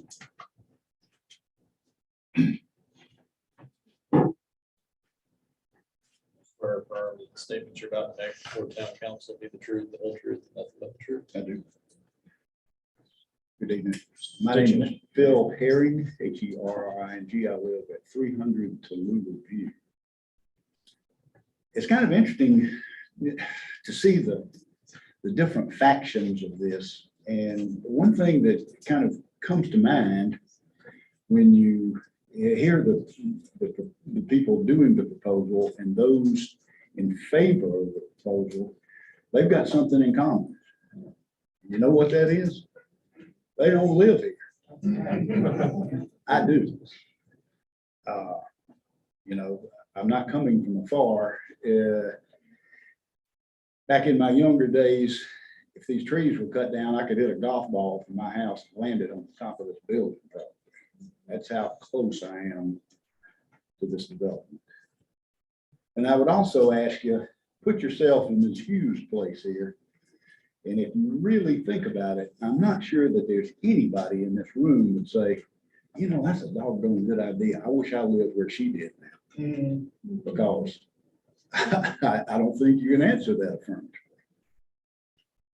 You know, I can understand the entrepreneurial spirit of J&D Holdings, but I'm not real sure that I understand their developmental acumen, if you will. To me, it seems like they're kind of putting the cart before the horse. I've sold some land to a developer, and you know what? They didn't get that bulldozer out, they didn't get that chainsaw out, and they didn't do anything until they got the property that I sold zoned to what they were trying to develop it as. Right up Hickory Nut Mountain, we'll see just the opposite. So I would certainly think that, you know, we need to look long and hard at this, and we've kind of danced around the campfire here. But I think I'll add one more little thing here and ask y'all a question. Have y'all ever sold encyclopedias? Some of us, and most of us in this room are old enough to know what an encyclopedia is or was, but young people today don't. But you know, I've never sold them, but I have been on the opposite end of that salesperson. And we're seeing this here. This is a technique, not a ploy, but it's a kind of a tried and true sales maneuver, and it's called the foot in the door technique. You can't sell encyclopedias unless you're in that room with the family, or you couldn't.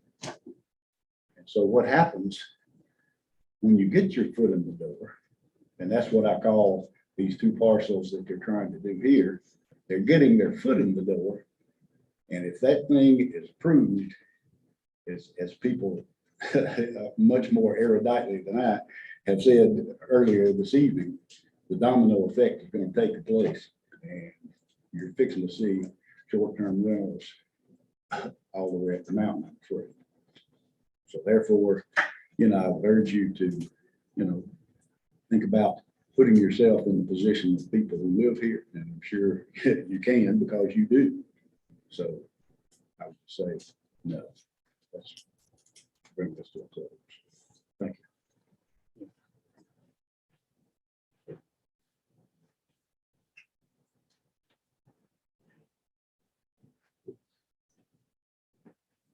All right.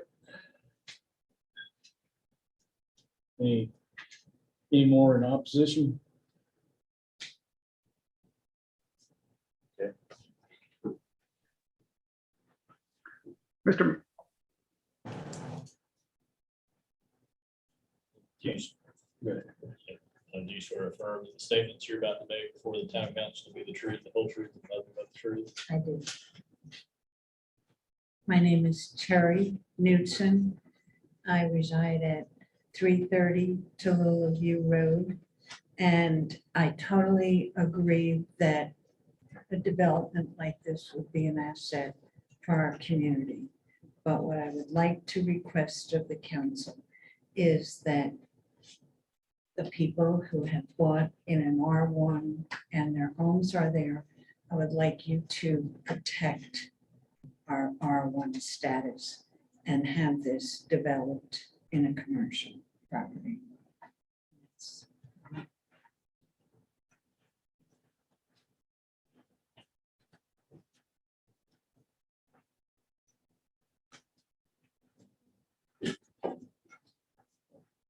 I think we got somebody. on Zoom. Yeah, I think Kurt was going to speak. You want to let Kurt go ahead? Okay, Kurt Warren, were you wanting to speak? Yes, Mr. Mayor, can you hear me okay? I'm sorry. Yeah, 1 second. All right. All right, Kurt, this is gonna let the attorney swear you in. All right, do you swear or affirm that the statements you're about to make before council be the truth, the whole truth, nothing but the truth? I do. All right, state your name and your address. My name is Kirk Warren. I'm at 909 Hickory Nut Mountain Road. Mayor, council members, I appreciate the opportunity to speak before you. Very briefly, it's been about 30 years now that I purchased property on the mountain for a place to retire. The overwhelming reason, other than its beauty, obviously, was because it was zoned R1. Other of my neighbors purchased their respective properties for the same reason. Each of us have spent thousands and thousands of dollars based on the belief that the R1 classification would maintain the sanctity of what is now an established residential neighborhood. Unfortunately, although the applicant purchased the property next to Mrs. Hughes, knowing it was R1, he had another intent in mind. Notwithstanding the abnormality of placing a business in the middle of an R1 district, the addition of the proposed lodging establishment, as you will, as well as short-term rentals on the mountain, will directly result in, we've heard it before, increased noise, increased traffic by far, the diminution of privacy, and with the motel, an unwarranted drain on public utilities, i.e. water, which is already insufficient at times. Also, you have to expect when you have other persons that do not live in the area and they come up there, there's going to be an increase in vagrancy and other criminal intent from these non-residential visitors. They're not owners.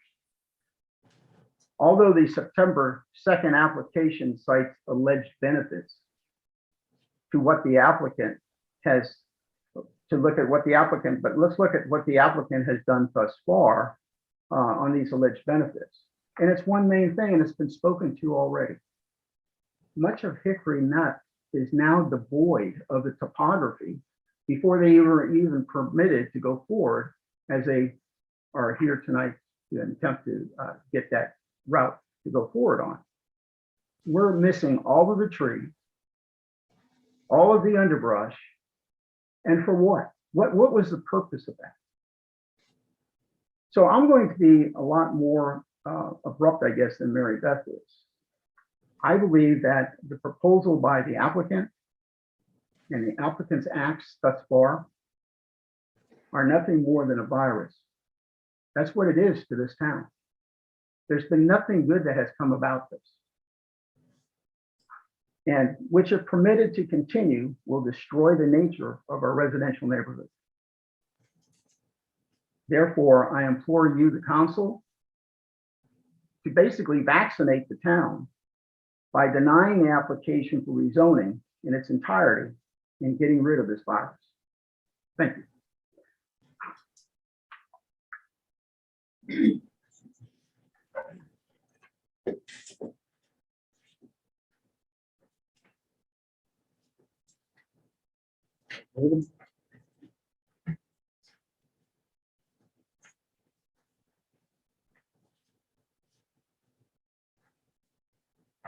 You swear or affirm that the statements you're about to make before the town council be the truth, the whole truth, nothing but the truth? Could you believe me if I did? Yes. Sorry, I don't like the words I do, and bad situations that could lead to commitment. Hey, Mike, haven't seen you in another month. Mr. Mayor, you're gonna get a chuckle out of what I have to say because. I'm sorry. Oh, David Hart? Yes, 963 Hickory Nut Mountain Road. Yeah, well, I don't know about the history of this town like Larry does. I've only lived here since 2004. But I'm aware of the recent history of this town because I've been a member of the DDA since the town created the DDA. And we've had a lot of discussions about business and development in this town and how we could do it. So it's unusual that I would be up here Because I am one of the more pro-development people in the town. You know, and I agree with a lot of the things that have been said in support of this project.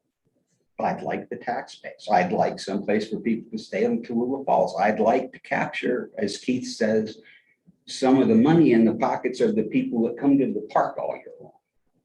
It would be a wonderful thing to do, and it would be a good thing to do for the city. But we had a lot of discussions, a lot of lively discussions about the state comprehensive plan and what we turned over to the state and where we wanted development in Tallulah Falls, the zoning map. And I realize it's just a map. I realize circumstances change. It's not set in stone, but there was a lot of discussion about that map and where we wanted the development in Tallulah Falls. And so I guess that, you know, after you get involved in all of that, and you hear your neighbors speak week after week after week on these issues, that as much as I'd appreciate the development in Tallulah Falls, it's just in the wrong place. And I totally agree with many of the things that have been said tonight in support of this project. The first thing I agree with is that River Street is inadequate. It is inadequate, period. Whether this project is there or not, it is still inadequate. But since we're not meeting at 45 miles an hour, I can generally avoid the trees when somebody comes down in a truck. That doesn't make it adequate. Okay, so I don't think the infrastructure is here to support this project right now. I don't think that's properly addressed. I agree with Keith Nelms that Linda's report addresses the issues that really need to be considered by the council in making a decision on the application.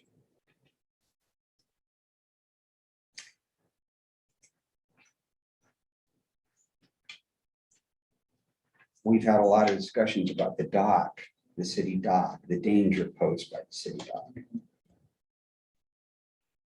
That's only going to get worse if this project goes in there. You're going to be approached to close the city dock, which you might do, in which case the residents lose access to the lake while the customers of the hotel have access to the lake. I'd hate to see that. I think the residents need to have access to the lake too. A lot of people are talking about what's going on and what's happened on the mountain. I guess it comes down to this. I don't know if it's the foot in the door or selling encyclopedias, but I guess bottom line is I'm going to base my opinion on what I see happening, what's being done, not what's being said. And that's a harsh thing because, like I said, I'd really like to see this development in Tallulah Falls, especially if it was someplace else out on the loop road. Be great. Be great. I would be the first one to jump on board with that. Absolutely. Absolutely. And I am not an expert realtor.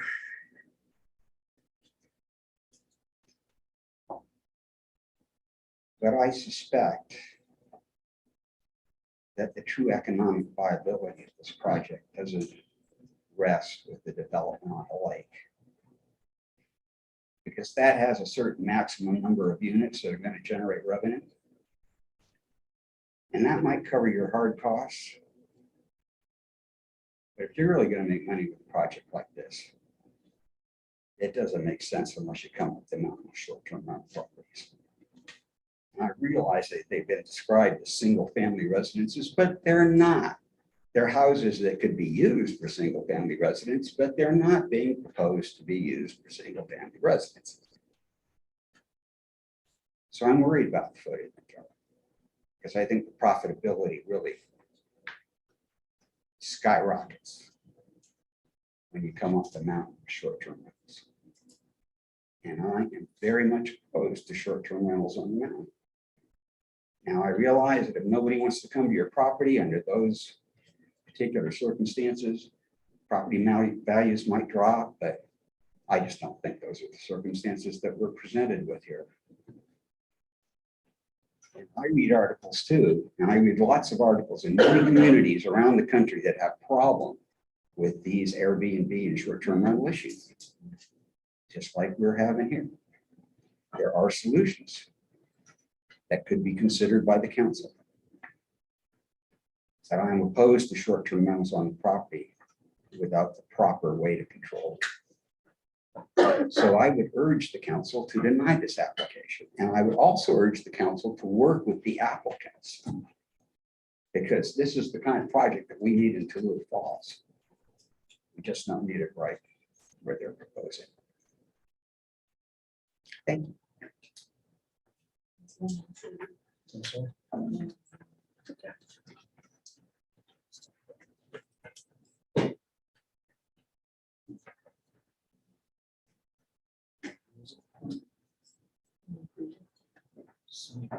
Okay, Sunny on Zoom.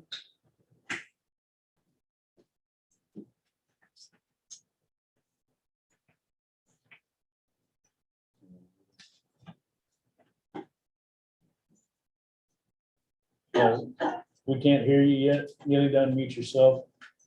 Sorry, I apologize. So our attorney will swear you in. Okay. Swear or affirm the statements you're about to make before the town council be the truth, the whole truth, and nothing but the truth. Yes. I'm Sunny Brito. I just moved in just a month ago at 271 Hardman Street, not far from the City Hall.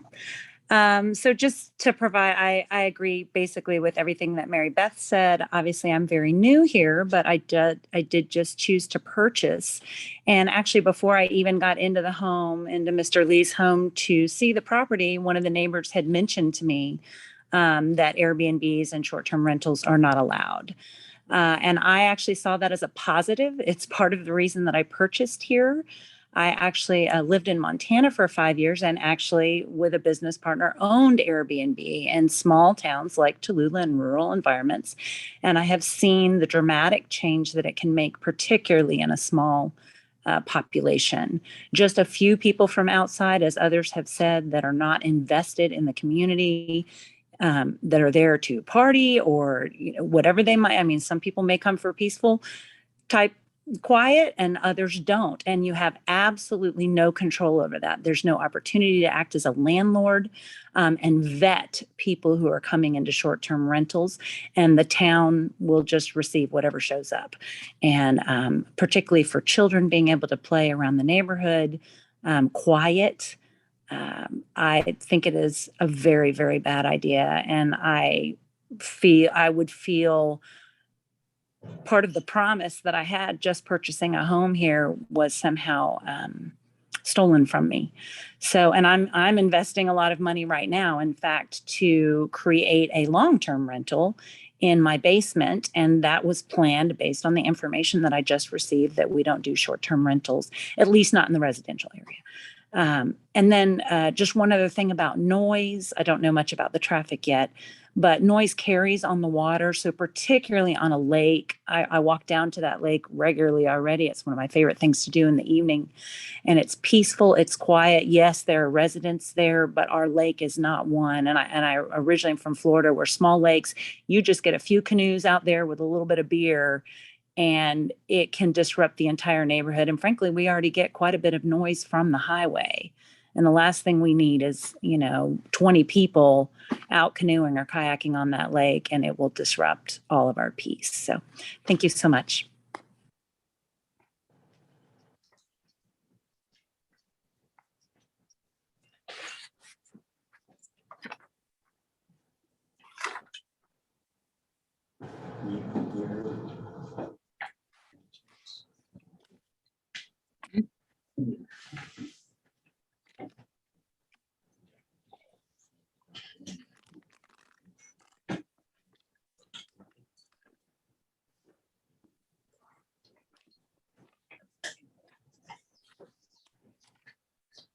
All right, any more here? Carol?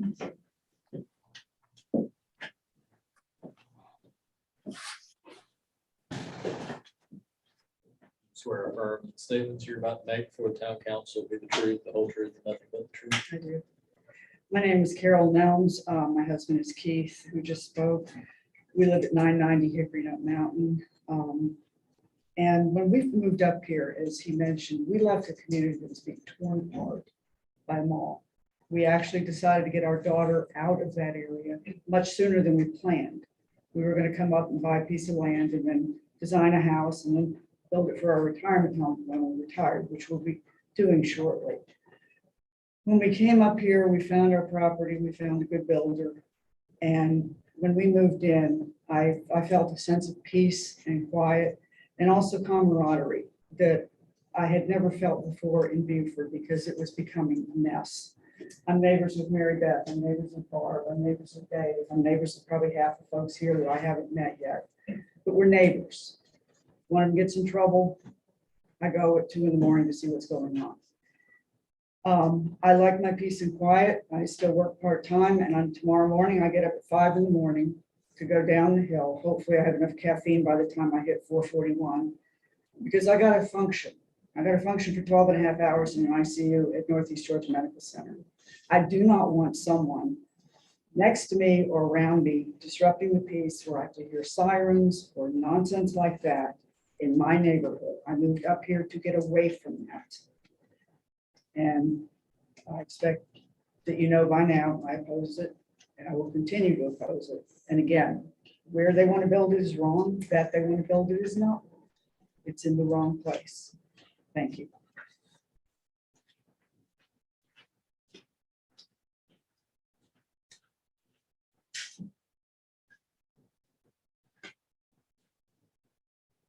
All right. Tracy. Yeah. It's Trace Embry at 296 Tallulah View. Go ahead. Swear. Oh, Do you swear or affirm that the statements you're about to make for the town council be the truth, the whole truth, and nothing but the truth? as I know. First of all, for those of you who pray in here, I'd ask you to please pray for my son. He's been airlifted with a COVID-induced heart attack at a hospital in Bismarck, North Dakota, and it's pretty serious, so I appreciate that. So with that aside, first off, I want to say that calling this project a dire need seems to be a gross overstatement and a bit of an insult to the intelligence of the majority of people in this room. It's not a dire need, so I'm not going to accept that. The term progress was mentioned, as if progress is measured in buildings, dollars only. Progress in the eyes of a few people who may and or do have self-serving interests in seeing this project through doesn't appear to be progress in the eyes of virtually everyone in this room, and who have already invested their lives or assets and who pay their county taxes to Tallulah Falls and their county from Hickory Nut Mountain. We're the guardians of our investments, so it's a self-policing situation. I think we mind policing ourselves. We don't want to police renters who have no stake in preserving Hickory Nut Mountain other than a good weekend for themselves. It was mentioned that at one time we all broke the mold and disturbed the purity of Hickory Nut Mountain, and therefore that was an excuse to disturb it even more, I guess. I think there's a big difference between many individual landowners who've invested in their places on Hickory Nut Mountain and would like to preserve their investment. An investment, by the way, that, like the term progress, is defined differently by us than by developers. And so sharing it with largely the financial benefit of virtually one family and an investment of an infinite number, rather, of strangers who have no personal investment in Hickory Nut Mountain or Tallulah Falls, I don't feel is wise. I would think everyone would agree as tax-paying homeowners that it's not a wise thing to do. We're investing in peace, in security, in quiet, solitude, natural beauty, in each other and a degree of freedom that we will not have if that situation takes place there. I'm all for that situation. It's a great, but I agree with the other folks. Doesn't need to go there. It was also mentioned about change in the past, and, you know, in addition to all that change that took place in the past, I believe, if I'm correct, it took place in areas that weren't secluded as residential areas. As Hickory Nut Mountain is. Because we will have regular herds of unwanted curiosity seekers and potential riffraff who will see our residentially zoned neighborhood as a zoo, and we'll be the monkeys. And easy targets for whatever could take place, theft, vandalism, kids with, you know, with beer. I mean, you can imagine. You can think through that. If one of those, I can tell you from, I can't speak for other places, but my place, if one of those curiosity seekers decides to turn around my driveway when it's snowy or icy, they're going to end up in my living room. That's just no two ways about that. And people who vacation here will be people who don't know how to navigate the mountains or ice or snow. And I know this because without this development here, I've got skid marks in my driveway from people just trying to back out of the steepness of the concrete. So I know it's bound to happen. I do also know that the noise does travel pretty profoundly up that mountain, off the lake and other places. We all moved to Hickory Nut Mountain for what it was, for what it is, and what it could be. But as a residential community, not as a business zoned area. So I'm asking you guys to please keep in mind, generally speaking, landowners invest, renters consume. We'd like you guys to preserve what we have there.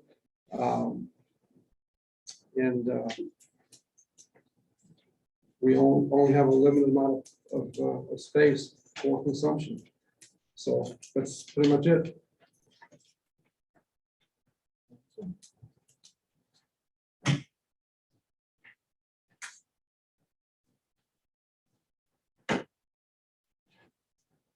Right.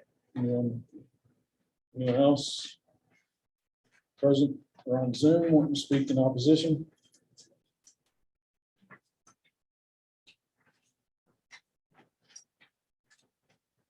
Anybody on Zoom?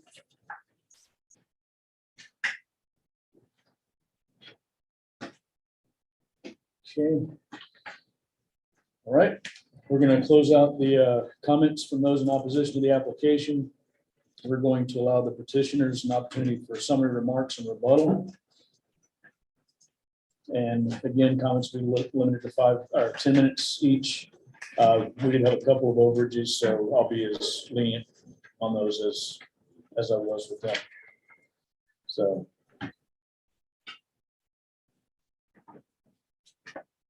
You don't want to do a break or anything?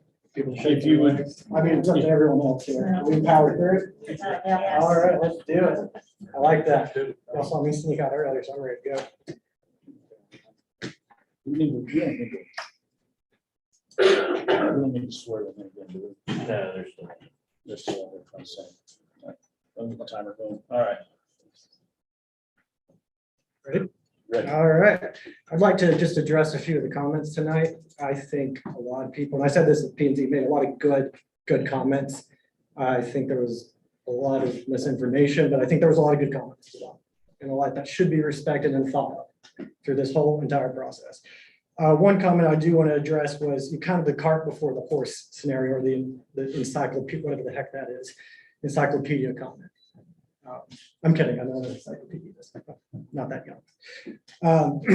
You know, clearing the trees up on Hickory Nut Mountain, we were forced to do that in our view, and we stand by that.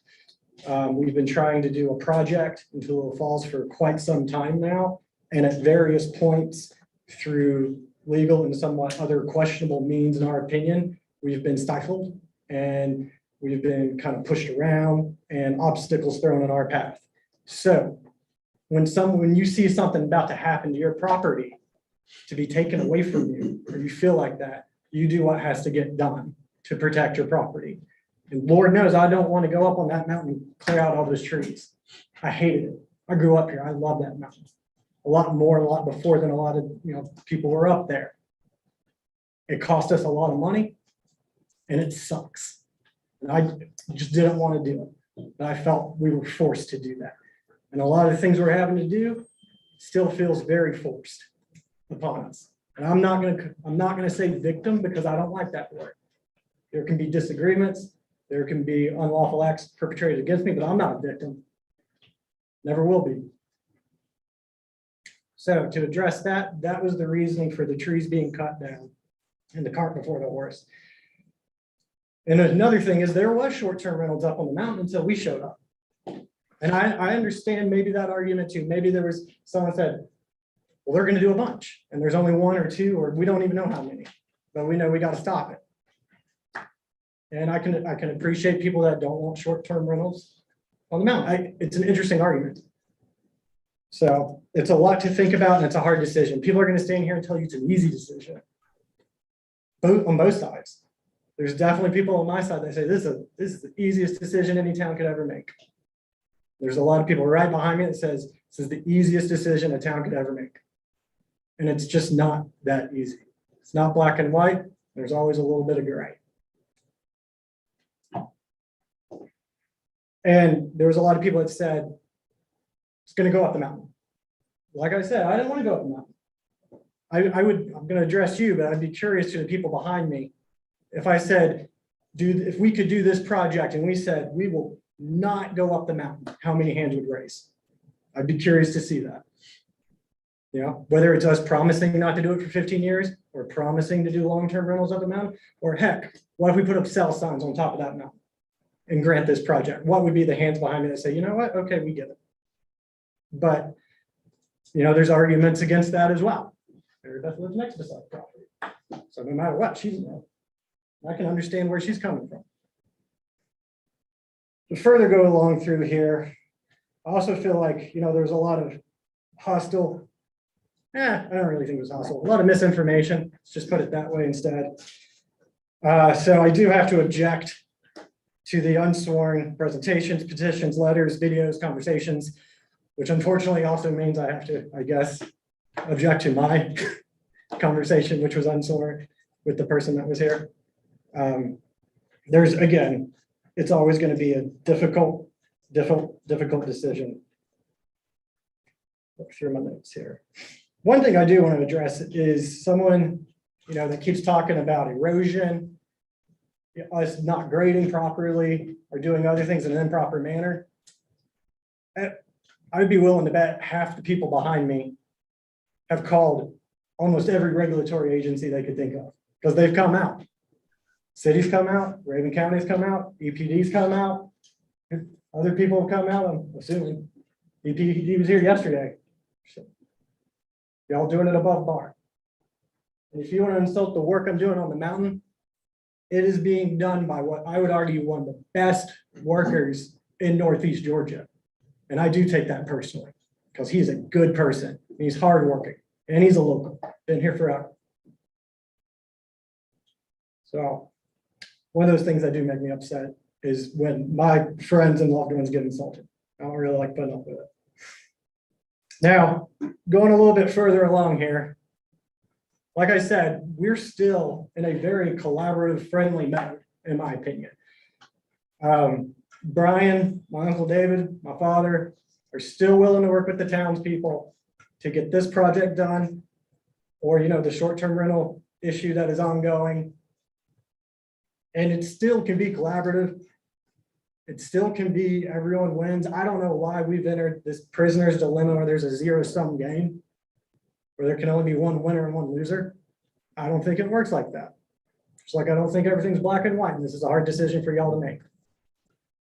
I think we could come to an agreement, but I mean, eventually, if again, these issues keep happening to us and the misinformation is being spread and what some consider attacks keep happening.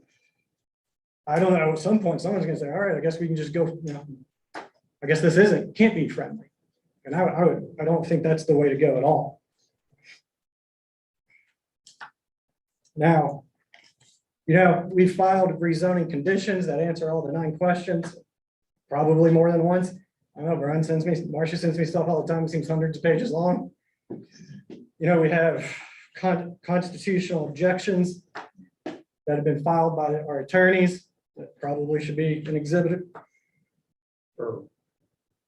I'll say this for Matt's benefit, the letter that was sent to me today is, I've already sent it to the court reporter, she's gonna make it whatever the last exhibit is when we get to the point where we know what that number will be. Sounds good, I appreciate it. Yeah, the zoning was filed under protest pending disputes with the town relating to the adoption of a short-term rental ordinance and my vested rights as it relates to these and other properties. Did that. Obviously, we preserve all our rights.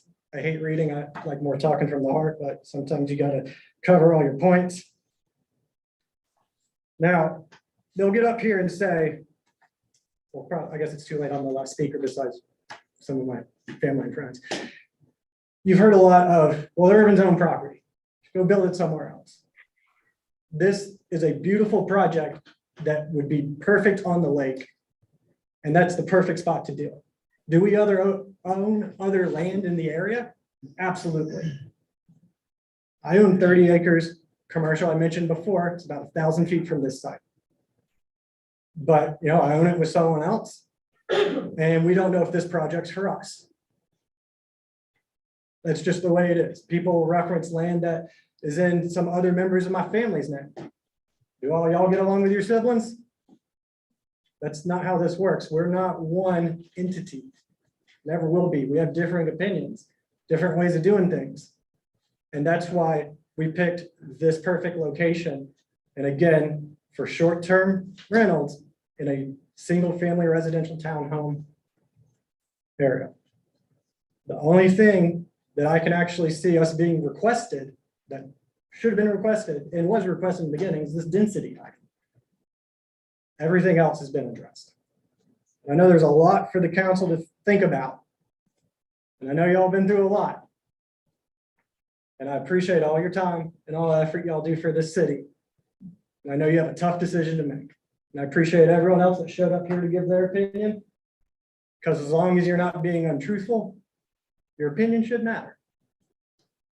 So, thank y'all.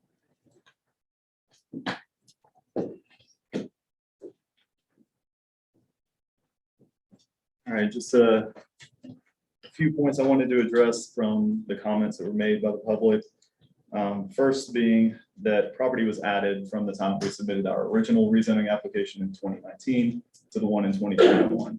That was actually at the recommendation of the council when we went and met to speak with respect to the 2019 application, because that septic drain field needed to be included in the commercially rezoned property, which made sense. So that's part of the reason that we withdrew that application. Another reason was so that we could address those 9 criteria specifically item by item and just, give a good in-depth explanation for all of those. So that was why we withdrew. That's why more property was included. With respect to the other 4 lots where we do intend to build 4, not 8 cabins, I think that might have been something that we accidentally left in on the original rezoning application. For those 4, since the ordinance was passed, the short-term vacation rental ordinance in R1, we had to include those in this rezoning application as well. Whereas previously, those didn't need to be in there. We were already aware of short-term rentals that were going on in R1 of the mountain. And so there was no reason to include that in our original rezoning application. Let's see. Village residential is the intended purpose of these parcels that are being discussed on the comprehensive land use map. I brought this up at the P&Z meeting as well. Village residential by definition says that it's mostly residential in nature, but it leaves the door open basically for like retail shops and small businesses. We don't intend on doing any retail shops, any other small businesses. This is purely short-term rentals, which are residential in nature. The only distinction that I can see that people are tending to make between a commercial activity and residential use is just the term of the lease, which doesn't really make that much sense to me. Like a 3-day lease versus, a 31-day lease, like that makes one thing commercial versus residential. Doesn't really make sense. And a lot of people have that same interpretation of it. Clint touched on it. Everybody, or not everybody, but a lot of people have been mentioning that we should just do this elsewhere. The Irvins own a lot of property. I have no ownership interest in the commercial property that people are mentioning. That's Clint's family, your parents. It's held in trust. This is the property that we actually own together. And so that's the reason for this. In addition to it just being the best place for this project right there on the lake. Yeah, and lastly, I moved here because of this project. My wife and I were living in Charleston, South Carolina, where I worked in the hospitality industry for 5.5 years. I have a good understanding of how it works. I know how to operate short-term vacation rentals, Airbnbs, hotels, the works. I have an extensive amount of experience in it, worked with a lot of people who knew a lot more than I did, and I learned a lot of great things from it. So I know how to do this. I know how to manage it. We know how to operate it. We know how to regulate it. In addition to the regulations in your own ordinances, we have our own. So it's actually going to be a double dip as far as how stringently we're going to regulate anybody that's staying there. So just ask you guys to really look through our application and all those conditions and the criteria and how we address those. So thank you. I forgot something, that's all right. I'm gonna swing my time back real quick. Tom. Or maybe I did, and I just totally forgot when I sat down. Again, addressing council, thank you again. I think, and you probably know better than I do, or Linda, you know better than I do, around conditional zoning, right? Like the council would have the power to address some of these citizens' concerns that could ring fence this into a viable collaborative project. You know, I know there's some upsetting about the landscaping that we're currently cleaning up. A lot of work had to be done quick, like we said, we felt forced. You know, we could put up barrier trees. We could do other things. We're willing to be a good partner with the town as usual. And I believe y'all do have the power to work with us. Like I said, it's not a yes or no, it's not a black or white. I think you have options where we could meet, you know, in the middle.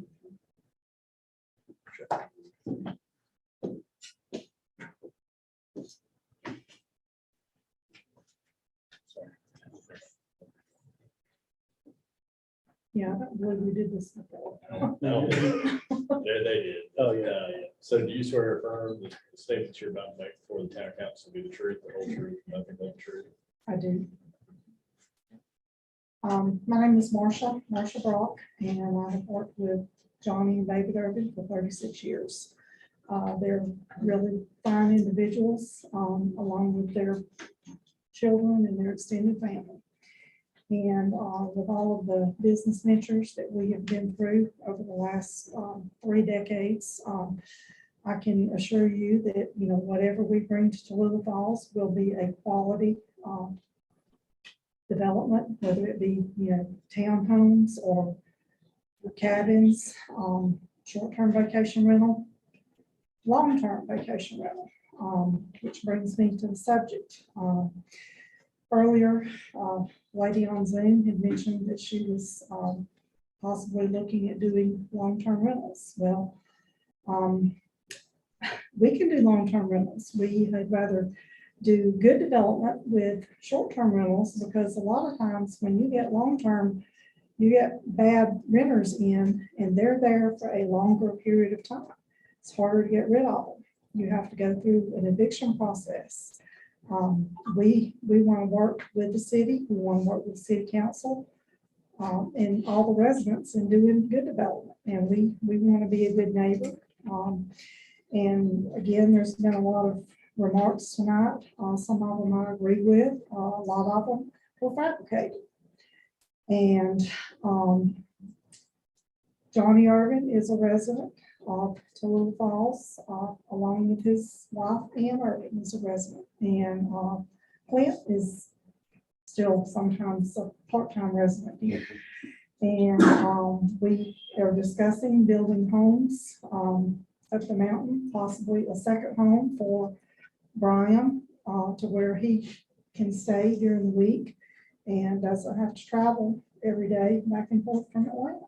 And I'm not a resident of Tallulah Falls, but I work in Tallulah Falls. I'm here every day. And I appreciate the beauty of this community. It has a lot to offer, the lake, the park, and I can appreciate everyone's comment as far as wanting to keep it, keep the natural beauty of the area, and that's what draws people up here. But they need a place to stay. Tallulah Falls just does not provide that, and there's a lot of revenue being lost, as we've seen tonight. It's going to Clayton, Raven County, other places. And the revenue that these developments could bring to the towns could really, really improve the community and improve the infrastructure and possibly bring much needed utilities in. So with that being said, I would appreciate the council, considering approving our request for rezoning on this project. We've been working now for over 2 years trying to get this project to come to approval. And again, we want to have a good relationship with everyone. And so we just ask that you please let us move forward with this project. Thank you.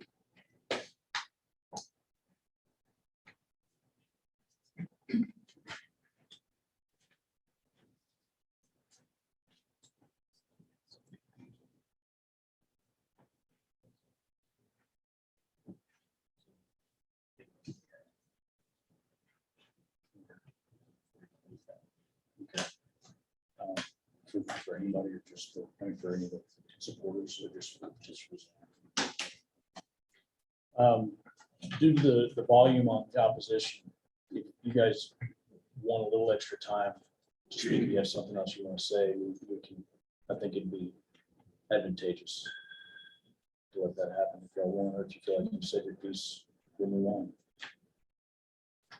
You like as far as the Q&A goes, or? No. I was like, whew.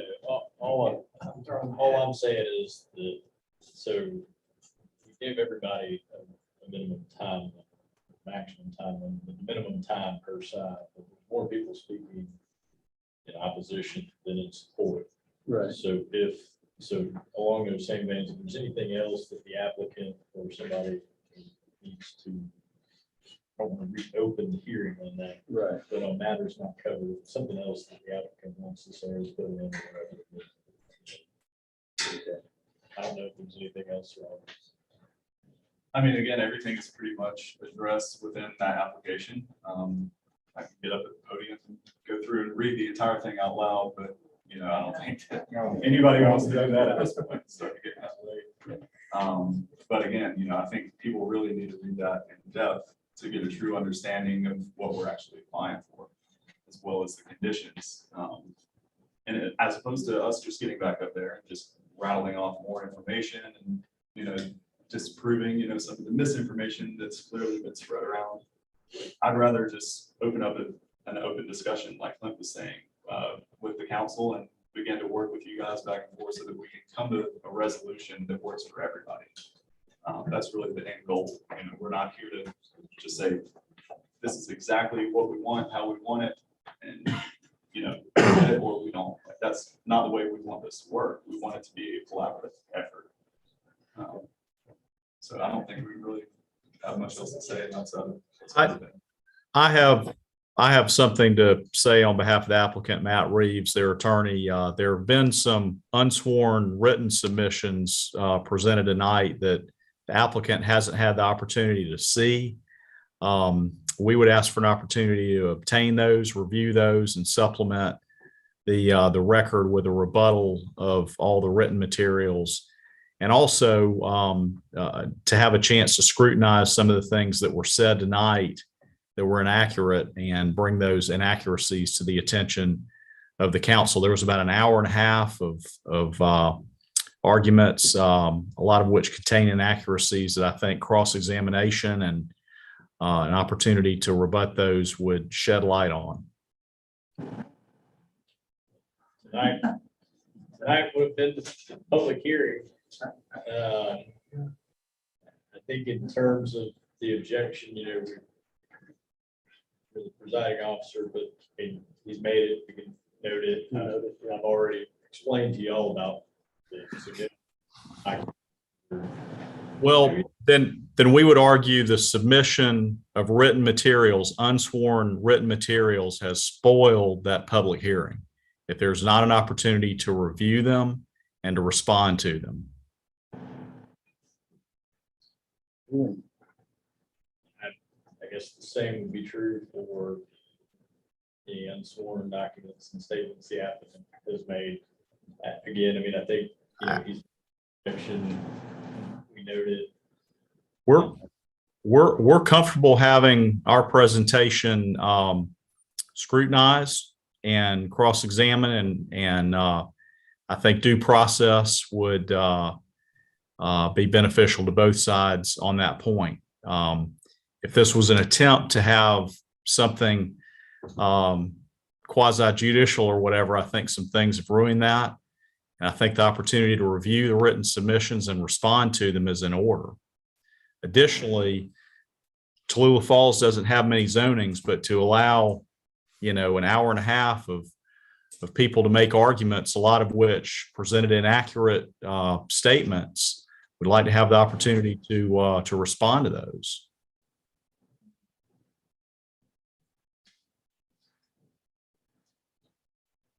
I mean, tonight was the public hearing. If you want time to respond to them now, we'd be happy to be that time, but the city accepted and filed written materials that are not available for, you know, review and response in that amount of time. Also, the volume of the presentation and the inaccuracies and misinformation in the presentations, I think deserves some time for rebuttal. well, we'll give you that time now. I think that's a lack of due process. Okay. You know, I mean, one thing we could say, several people tonight told the truth. And that was that short-term vacation rental ordinance last year was designed to keep it out of the city, keep it out of the town. The only people who were willing to do short-term vacation rentals above board were the Irvins on these 9 lots. That's what that short-term vacation rental was designed to destroy. And, you know, the fact that speaker after speaker after speaker tonight had these fears and horror stories about short-term vacation rentals, that ordinance has not been used, and it was never designed to be used. It was merely designed to prevent the Irvins from having short-term vacation rentals on their property. They had already started investing time and money in developing as a short-term vacation rental. And, you know, the town enacted an ordinance. The Irvins at every step have tried to comply with the law in the town, but it's clear from some opponents who told the truth tonight, this short-term vacation rental ordinance was a charade just to keep the Irvins from having short-term vacation rentals on their property, a property that they had already commenced development of prior to when the ordinance was enacted. The Irvins are willing to comply with the law. They're willing to have high standards on their short-term vacation rentals. They're willing to condition this rezoning just for short-term vacation rentals and have a site plan specific zoning and to have high standards. And I think that Brian Irvin, Clint Irvin, Marcia Brock, and, you know, page after page after page of submissions have shown that these inaccurate arguments in which opponents from Florida and from other places have impugned the integrity of people unfairly and have slandered them and cast aspersions on their motives wrongfully. I think that shows that something tragically wrong has gone on in terms of land use rights in the town. And we're asking you, Mayor and Council, to straighten that out. And as Clint said eloquently, some people have said the only choice you have is yes or no. We're asking to undertake the hard work of balancing zoning with vested rights and to allow the Irvins to do what they have done a thorough job in planning, and that's to deliver a high-quality residential short-term vacation rental property on these 9 lots. Yeah, cast this for us and Hold on, judge our hold motives. Listen, we could go speaker by speaker, and if somebody wants to let that happen in court rather than here, we can do it. But there were at least half of the speakers had misinformation that had nothing to do with reality about the Urbans. Matt, we're gonna have a different day. Potentially argue about this. I have been cut off. I have been cut off. Court reporter, take that down. They cut me off. How they cut you off, you're still speaking. We never did cut you off. We weren't able to. I was trying to You just did. You just muted me, and somebody else started talking. And nobody's cut you off, Oh, you did? you're still speaking. Somebody else started talking, and the mute sign went up on my screen in the middle of me talking. Yeah, I was trying to get you to stop talking because it was starting to get out of hand. I wanted to calm things down for a minute, but you kept going. Okay. So I'm muted now. Things have calmed down. You've been able to express your concern. Sure. Yeah, that's it's hard to respond to written submissions that we haven't had the opportunity to review, and it's hard to go back through an hour and a half of inaccuracies on the fly. But we object to it, and we would ask you, Mayor and Council, to do the hard work of balancing the rights of the citizens as well as the Urbans on their 9 lots. So, Mr. Mayor, Exhibit 17 and 18 are sealed envelopes. Those are, I presume, I don't know what's in them, but they were hand delivered. I presume those are some of the written statements that we're referring to. It's up to the discretion of the council and you whether you want to leave those sealed. They are part of the record. They were introduced to it. As far as the maps and other documents go,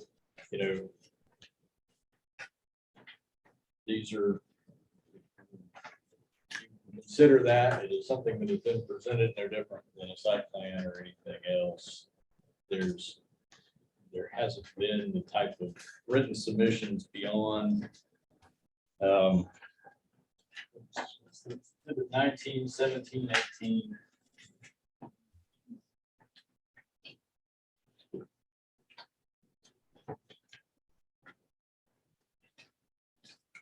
Yeah, 14 and 15, 14, which was a petition, and 15 was largely the information Mary Beth referred to in her presentation. They're here, they've been said. We're not going to unring the bell. Okay. They've been made part of the record so that anybody looking at this going forward can see what was said and what was submitted. Now, in terms of sworn testimony, sworn in everybody who spoke. As far as the letters on both sides, applicant or opposition or in favor, any document that was submitted, we've made part of the record. Now, the weight that you afford to those documents that are unsworn, that's something to take into consideration. I think that in more judicial type proceedings, things that are unsworn and out of court statements can be excluded. We're not really here to make a ruling on admissibility or inadmissibility of documents.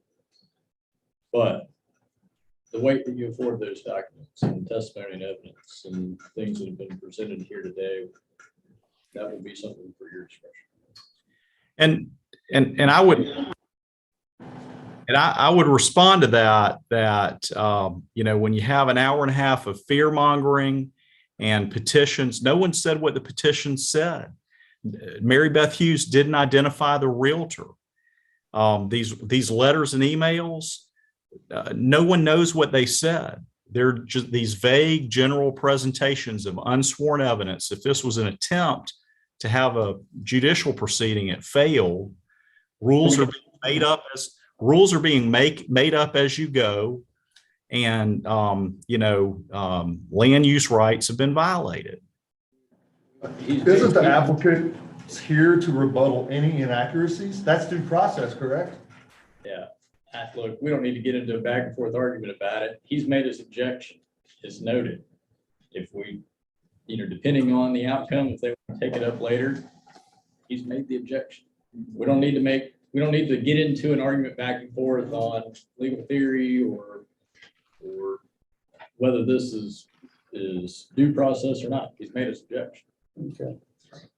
And so, where I was coming from there is if the applicant needs, desires, or wants more time to discuss something, because there's been a lot of time afforded to those in opposition. Yes, I think holding the hearing open, holding the record open would be appropriate in light of the volume. And as you said, there are problems about the weight and admissibility of evidence that's been presented, different quality of evidence. I think due process would say, give a chance to scrutinize it. All that written submission that you've allowed to come into your record has tainted this proceeding. You'd like to get a copy of it and respond to it. How about this?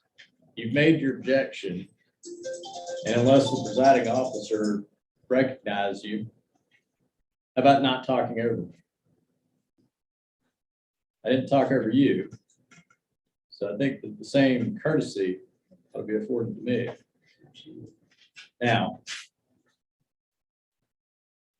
I'll leave that with you. I agree. I was trying to get him stopped, but I don't think he can hear me when he's speaking. I got you.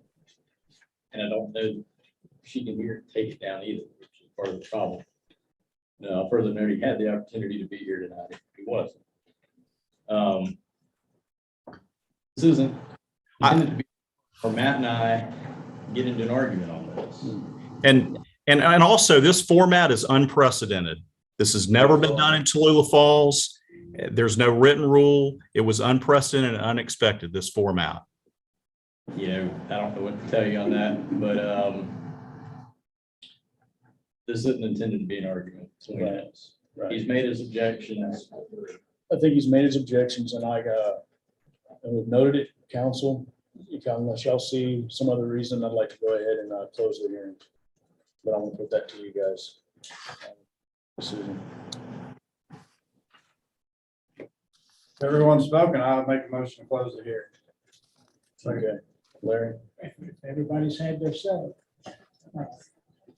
So if there's anybody in this room opposed or in favor of, and you have something else to say. We've already gone through Let all of that. them have a say, but if not, let's close the meeting and move on. Okay, so all in favor of closing out the meeting?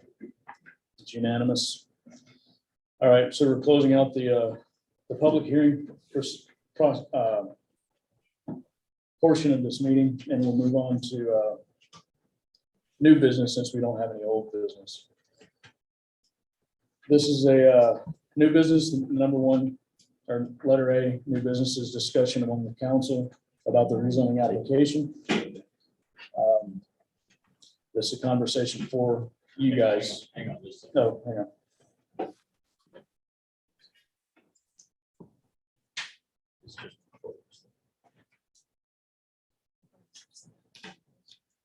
No, Well, we're moving to new business on this thing. we're moving that.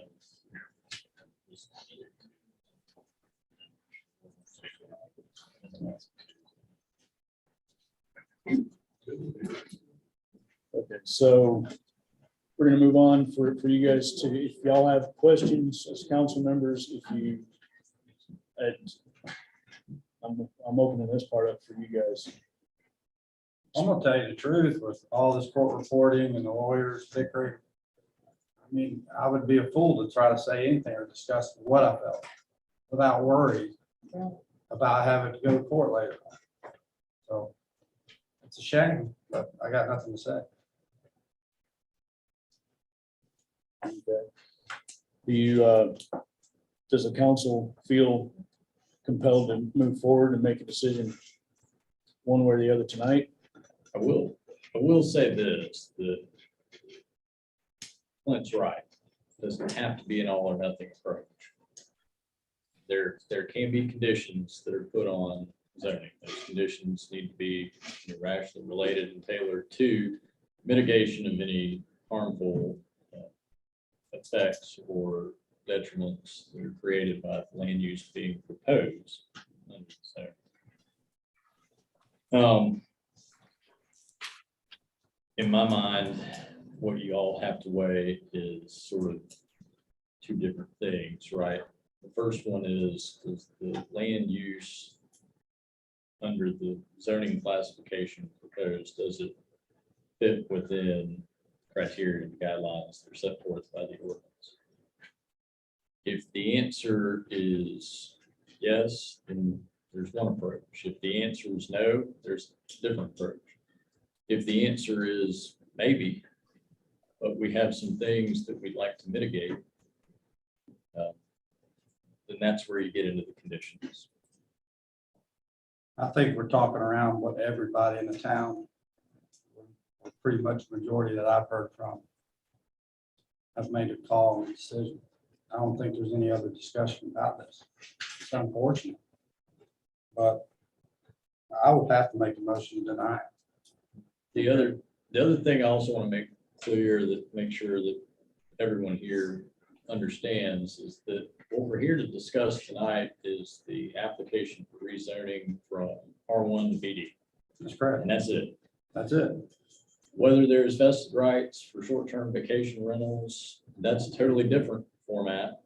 That doesn't have whether they have vested rights to develop those for STVR purposes now isn't germane to the question of whether you rezone it from R1 to BD. They're unconnected. We understand. Okay. All right.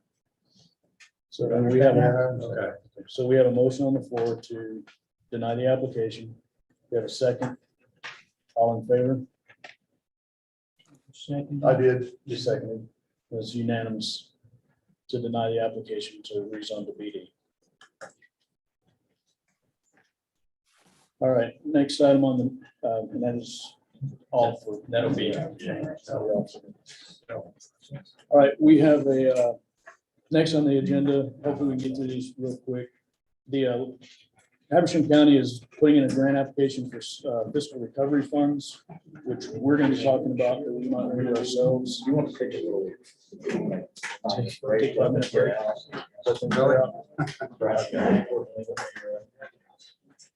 Okay, we'll take a 5-minute break. Can't wait too.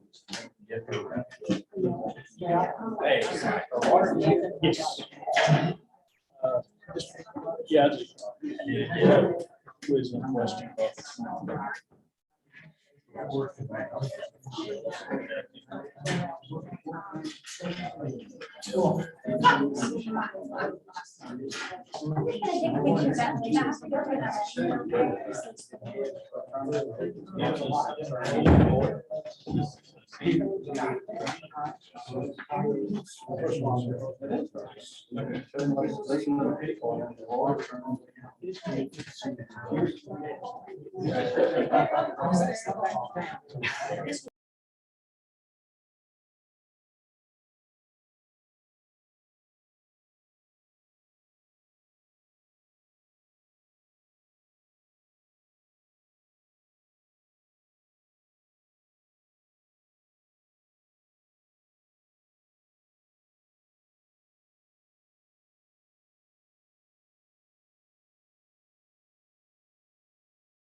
Go back. You got everything. I think so. That's something that's- There you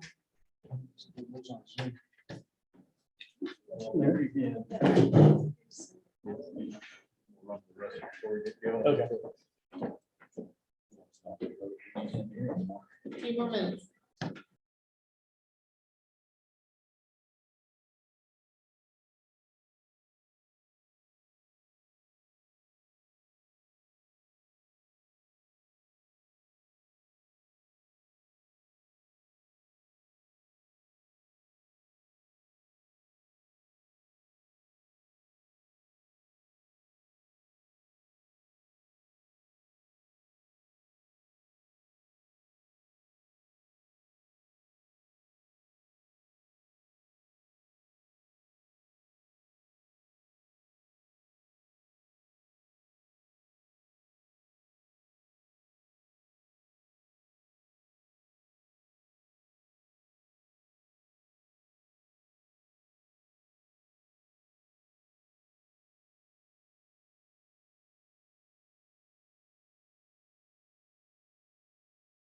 while we're discussing the rest of it. All right, we're coming back into our meeting from a little short recess. Go ahead and go to letter B in our new business item. And that will be the county's wanting to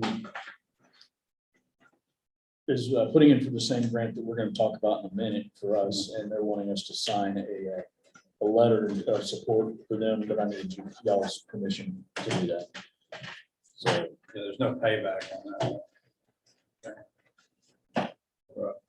This is for Habersham. this is for Habersham. Yeah, their project's going to be more geared toward fiber optic Okay. lines in the county, so it's not directly tied to us, but I mean, it might end up benefiting us in some way.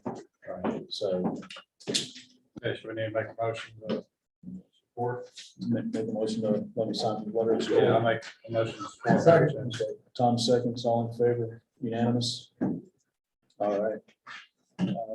Just wanted to- Yeah, no, All I right. don't need you for this stuff, it's fine. No, okay, so y'all have in front of you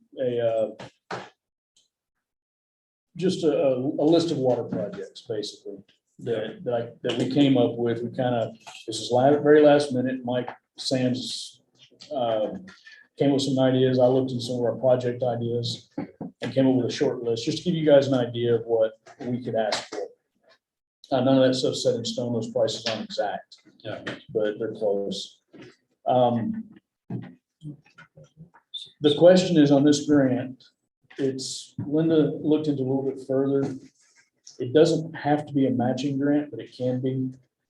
Sometimes when we put some skin in the game, we're more likely to get the grant.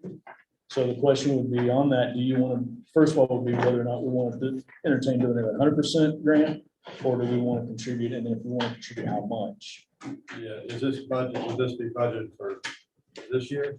I mean, because we don't have anything budgeted to match, or we just have some fun that like. We have some, that would be the question. We have some funds that are available in other areas that we can shift, and there, I don't know what that top dollar. And we've amount got is. some money from the sale too, can it be moved over to? Yeah, so we'd have to amend our budget, Does that basically. make sense? Yeah. And we Okay. do have So that's what we ARPA probably- funds that we can leverage to. Right, we have some- So the idea, if you match the grant, you can get greater sum or as much as you can afford. So, yeah. Well, there's no Take the match match. requirement, it just makes a stronger application. Really. And And the other issue that's gonna come up is the numbers we've thrown down there. The last project number 6, yeah, you know, that might be, we may be asking for too much. We don't know if this is an all or nothing kind of grant. They may line item some of our stuff and say, okay, we'll cover this, this, and this. Or they'll say, yeah, we'll do all of it, but you're only gonna get this much money. So then the question so you have becomes, to list the items you're looking for the grant, is it part of the application? So you can overdo the list if you want to. Is that correct or not correct? You know, sometimes you you only have can't, so many funds to take care of 3 of the items, let's say. can you show more items? Does it really matter? That makes any sense?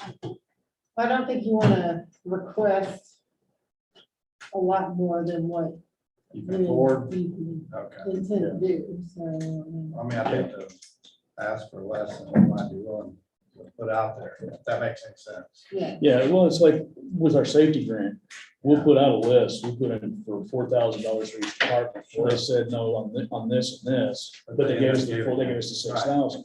What if you'd have underdone that list, they might have wanted to give you more. Oh, yeah, then that's why we're That's why doing I'm it. asking the question. But Put more things on the list. you Or probably can, not a good but idea. I don't know how these applications work. That's all I'm yeah, I mean, this one's different, it's not, I mean, this is all part of the, you know. with the federal government being involved, but that's where we're a little uncertain. And we may need to tailor this list a little bit because there may be a situation where they say, let's say we put in for 526,000 with the full amount.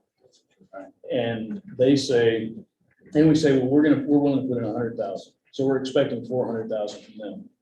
And then they say, we're gonna give you 200,000. But they signed off on all your stuff, so now we might be on the hook for the full. No, they can't do that. Not if you gave a budget on it, sure. Well, you, Sometimes they do. they can approve the project. So they'll prove to give you less money than what's required to do the items you have on your list. Right. In which case, then, Of course not. yeah, in which case then you reject the grant because we don't have the money. But then you lose your grant. So Right. you gotta What you figure could get on every, your grant. every city and county is It's gonna fighting be for the money. competing for the same money, so It's it's hard to gonna be know. competitive. I mean, so you don't wanna, So they're gonna. I think having a $500,000 grant is not huge in the grand scheme of things. Not for most cities. Right. So, So, I mean, that's probably a realistic grant amount, you know, Right. but how much do we wanna How much- say we'll match, you know, leverage and that. Does anyone have experience with these applications? Well, this particular one is new, so. No, this is So, very. I mean, or anything close to it, in other words, how much would you think you would, I mean, I think yes. Well, who? No idea. There What's was the no, it was best? a different grant, wasn't it? Yeah. Okay. Is there someone we could speak with, I guess is what I'm trying to say, maybe from. So, I mean. Probably, yeah, you know, GMRC is What's, probably helping some places. it's the infrastructure grant that got an extension and it's due by the 31st of October, so we're kind of under the gun. I don't have any experience. Yeah, you know, anybody we can talk to. The wording. Make or break us, huh? Yeah, but we can, in our portion of the grant, we'll have to have the engineer do a report. But in our portion of the grant, I think we can stand on the ground that we got 600,000 people we're providing water for every year over the state park. That's correct. And then keeping our infrastructure in shape. So then, because we're kind of, I think we're applying to the state for this, am I correct? It's through that same portal that we. Okay, so it's federal money that was given to the state and then we have to apply to the state. So if we tell the state, hey, look, we're 600,000 Supplying people state coming park. through here, we're supplying them with water. $500,000 is a drop in the bucket. And, you know, so we may have a strong argument and get the full 500. Or we. I'd definitely say go ask for as much you can with respect to not losing the grant, don't get me wrong. I would think it would just knock you down, but. They might. Who's played this game though? Well, this is, that's the thing. And it may This be is all or COVID. nothing. It's Yeah. all We don't COVID know related. that, but yeah, it's all, this is kind of Hate it that new. it's so, it should just tell you this is what you do based on your Well, they size. didn't release Customer the, service. they didn't release part of the information until just like early this week or late last week, right? I mean, she's been going to online meetings, listening in on what's going on, and they're not releasing information. Well, I don't know what to tell you, because we don't know all the facts. That makes sense. I mean, I agree. If we get 500,000, that'd be great. And based on what you said, seems intelligent to go based off the park, you know, use Right. anyway, not our size. And then, as far as residents. And then matching. Is there anything to go by? I mean, one grant I saw, granted, it wasn't the same one. It was a DACA or anyway, Clayton got a grant for their water system. They got 750,000 and they contributed I can't remember the number. Maybe it's You a said standard like percentage. 15%. It was Just like close to 10-15%. Yeah. I don't think we can contribute quite to that level at 500,000. No, I I think would, we'd have that well, I'm kind of- with 100,000. If you want to go that route and then check on it, I mean, it would make sense. We have those funds available through that purchase. We do need to upgrade the water system. It seems to be the number one thing on everybody's mind. If that makes any sense. It'd be a huge plus for us. That'd be, what's that? Fireworks. Yeah. Yeah. Yeah, the 100 would be what, that'd be Well, maybe 20%, more. so, Yeah, or you could go less, yeah. yeah. If you think it's 10, 15. I would ask someone's advice. I don't know what to tell you on that. I really don't know to talk to on that. And we can talk to the regional commission and see what they advise. But we're on such a short You're right. time. You have to make that line call now. Monday, yeah. Well, make the call, but I guess what I would need tonight is from you guys to say, what would be your cap? 85, 50,000, if we've got it, what would be the cap, and then we negotiate the lowest we can. I mean, I'd say 100 based on that factor, because we're higher than the 15% we think it is.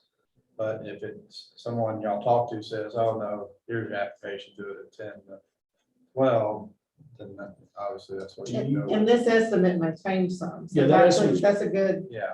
But it's probably way it's to go in. And we, it's there may great. be For the city. things that need to be added to it or. Yeah, because we still need to get Larry Yeah. to weigh in, and, Yeah. because we threw this together real last minute. And because he doesn't have email. Well, I've got a couple of things that come to my attention this week that I'd like to consider putting in on the grant thing. And, Okay. Since you guys, I'm sure you know, that we lost our main well pump last week. And it's, I've been told that there's an idea that if we had a transducer, it may control that pump so that if it were to get low on water or out of water for any reason, it won't keep running and burn itself out. You know, it's a protection for the pump in case we have a problem. So we just need to look into it. But we talked about a transducer maybe being the thing that would solve the problem. Okay. So I'd like to include that. I have no idea what the cost would be on it. Yeah, that's what Brian should fill those numbers in for us. We're gonna turn it over to him, but yeah, Yeah, so but before we send it to him, Yeah. we need to get information like that. Yeah, kind So, of keep that in mind on the thing, because if it saved us one pump, it paid for itself, you know. right. So then, I guess, let's see. What I'd like is, I guess, a motion to apply for this grant with the intent of using $100,000 to match. Motion to apply with $100,000 match. Okay. Tom makes a motion. We have a second. Larry's. Okay, just one second on that. When you say $100,000 match, we're required, what would be our portion? That 100,000. That would be ours. That would be our, 100,000. yeah. And then we would be asking for basically 400 or whatever the difference is that Brian comes back with the transducer included and whatever else we talk about in the next day or two. Yeah. Are we in a position to be able to match it if we were to get it? Yeah. To the 10 of 100,000? From the sell the property, most likely. Yeah. Partially. Yeah. Partially. Yeah. Okay. So, okay, all in favor? Unanimous. All right, we'll go down that road, see what we can do. And we'll get a good bit of money to put in our system. All right, move on to the tree removal quote.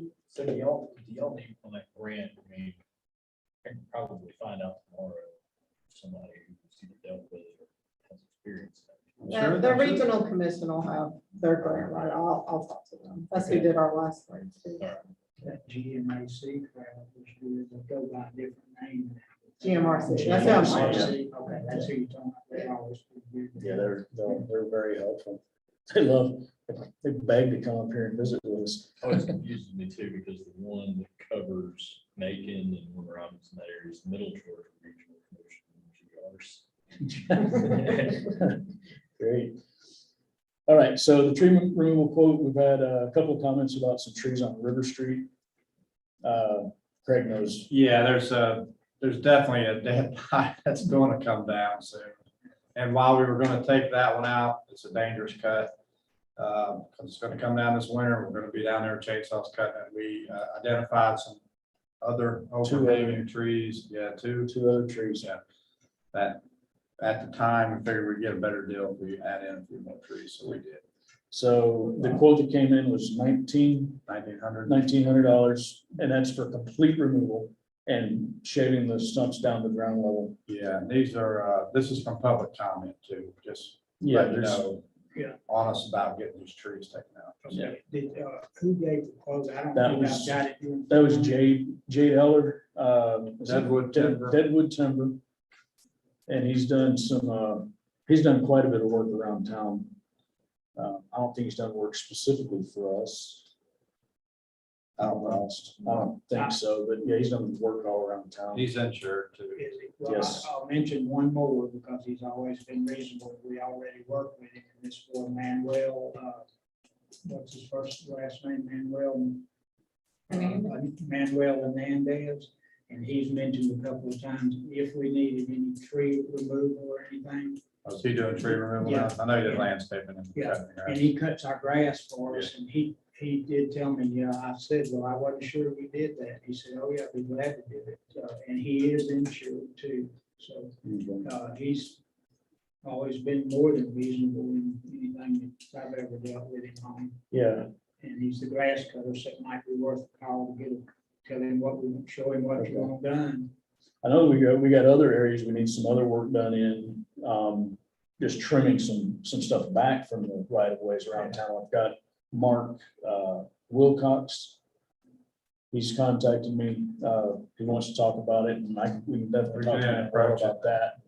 So we can get them involved at that level. For these tree removals, can we make a motion to allow up to $1,900 pending a second quote? Is that doable? Yeah. And then we could get this moving without having to talk about it again? Yeah. You know what I mean? Okay, well, I'll make that motion. Okay. Second, all in favor, unanimous, I will contact Manuel and see what his price will be. I'll get at least one other quote. I'll try to get a second. Yeah. And we'll go with the lowest insured bid. Yeah, he told me, I said, well, you need to be in. He said, oh, I am.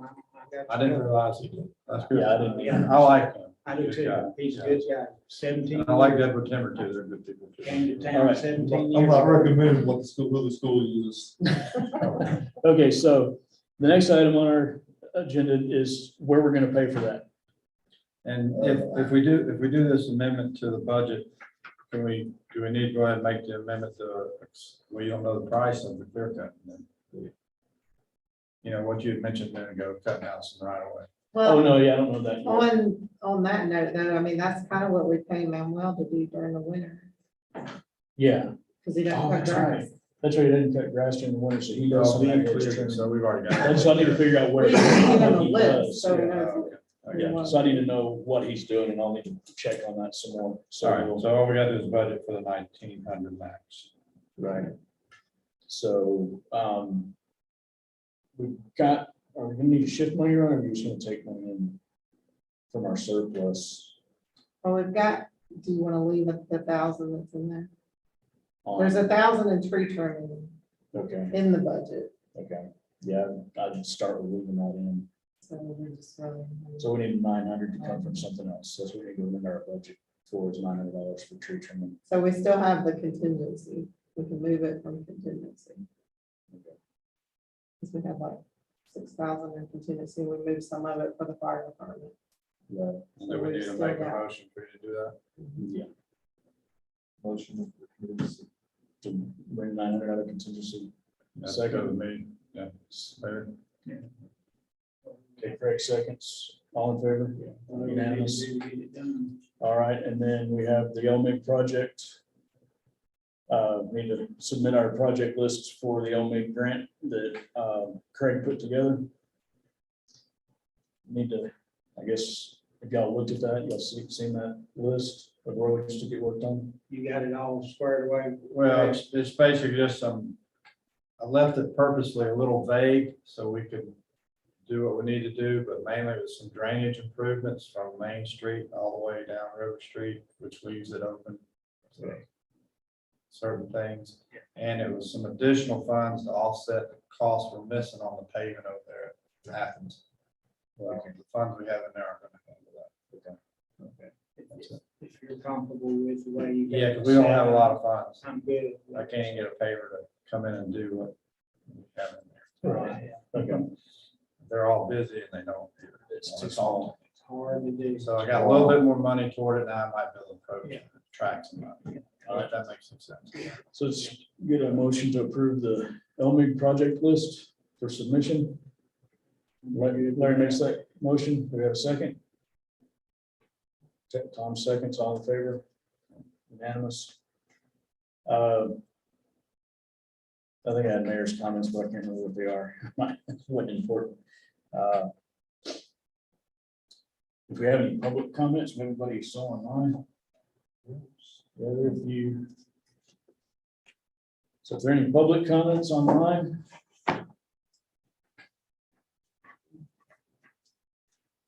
No, okay, then we'll move on to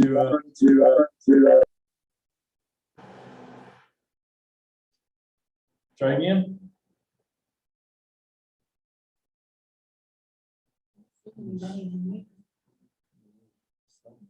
My phone with another device. It might have. Okay. Do we have any need for executive session? I don't have anything. Okay. Then have a motion to adjourn. Motion to adjourn. All right, second is Craig, all in favor, unanimous. Thanks, guys, it was a marathon session. Thank you. Linda, thanks for one. Yeah. Most, Oh, yeah. most of the lawyer, but he's trying to earn his wage for you.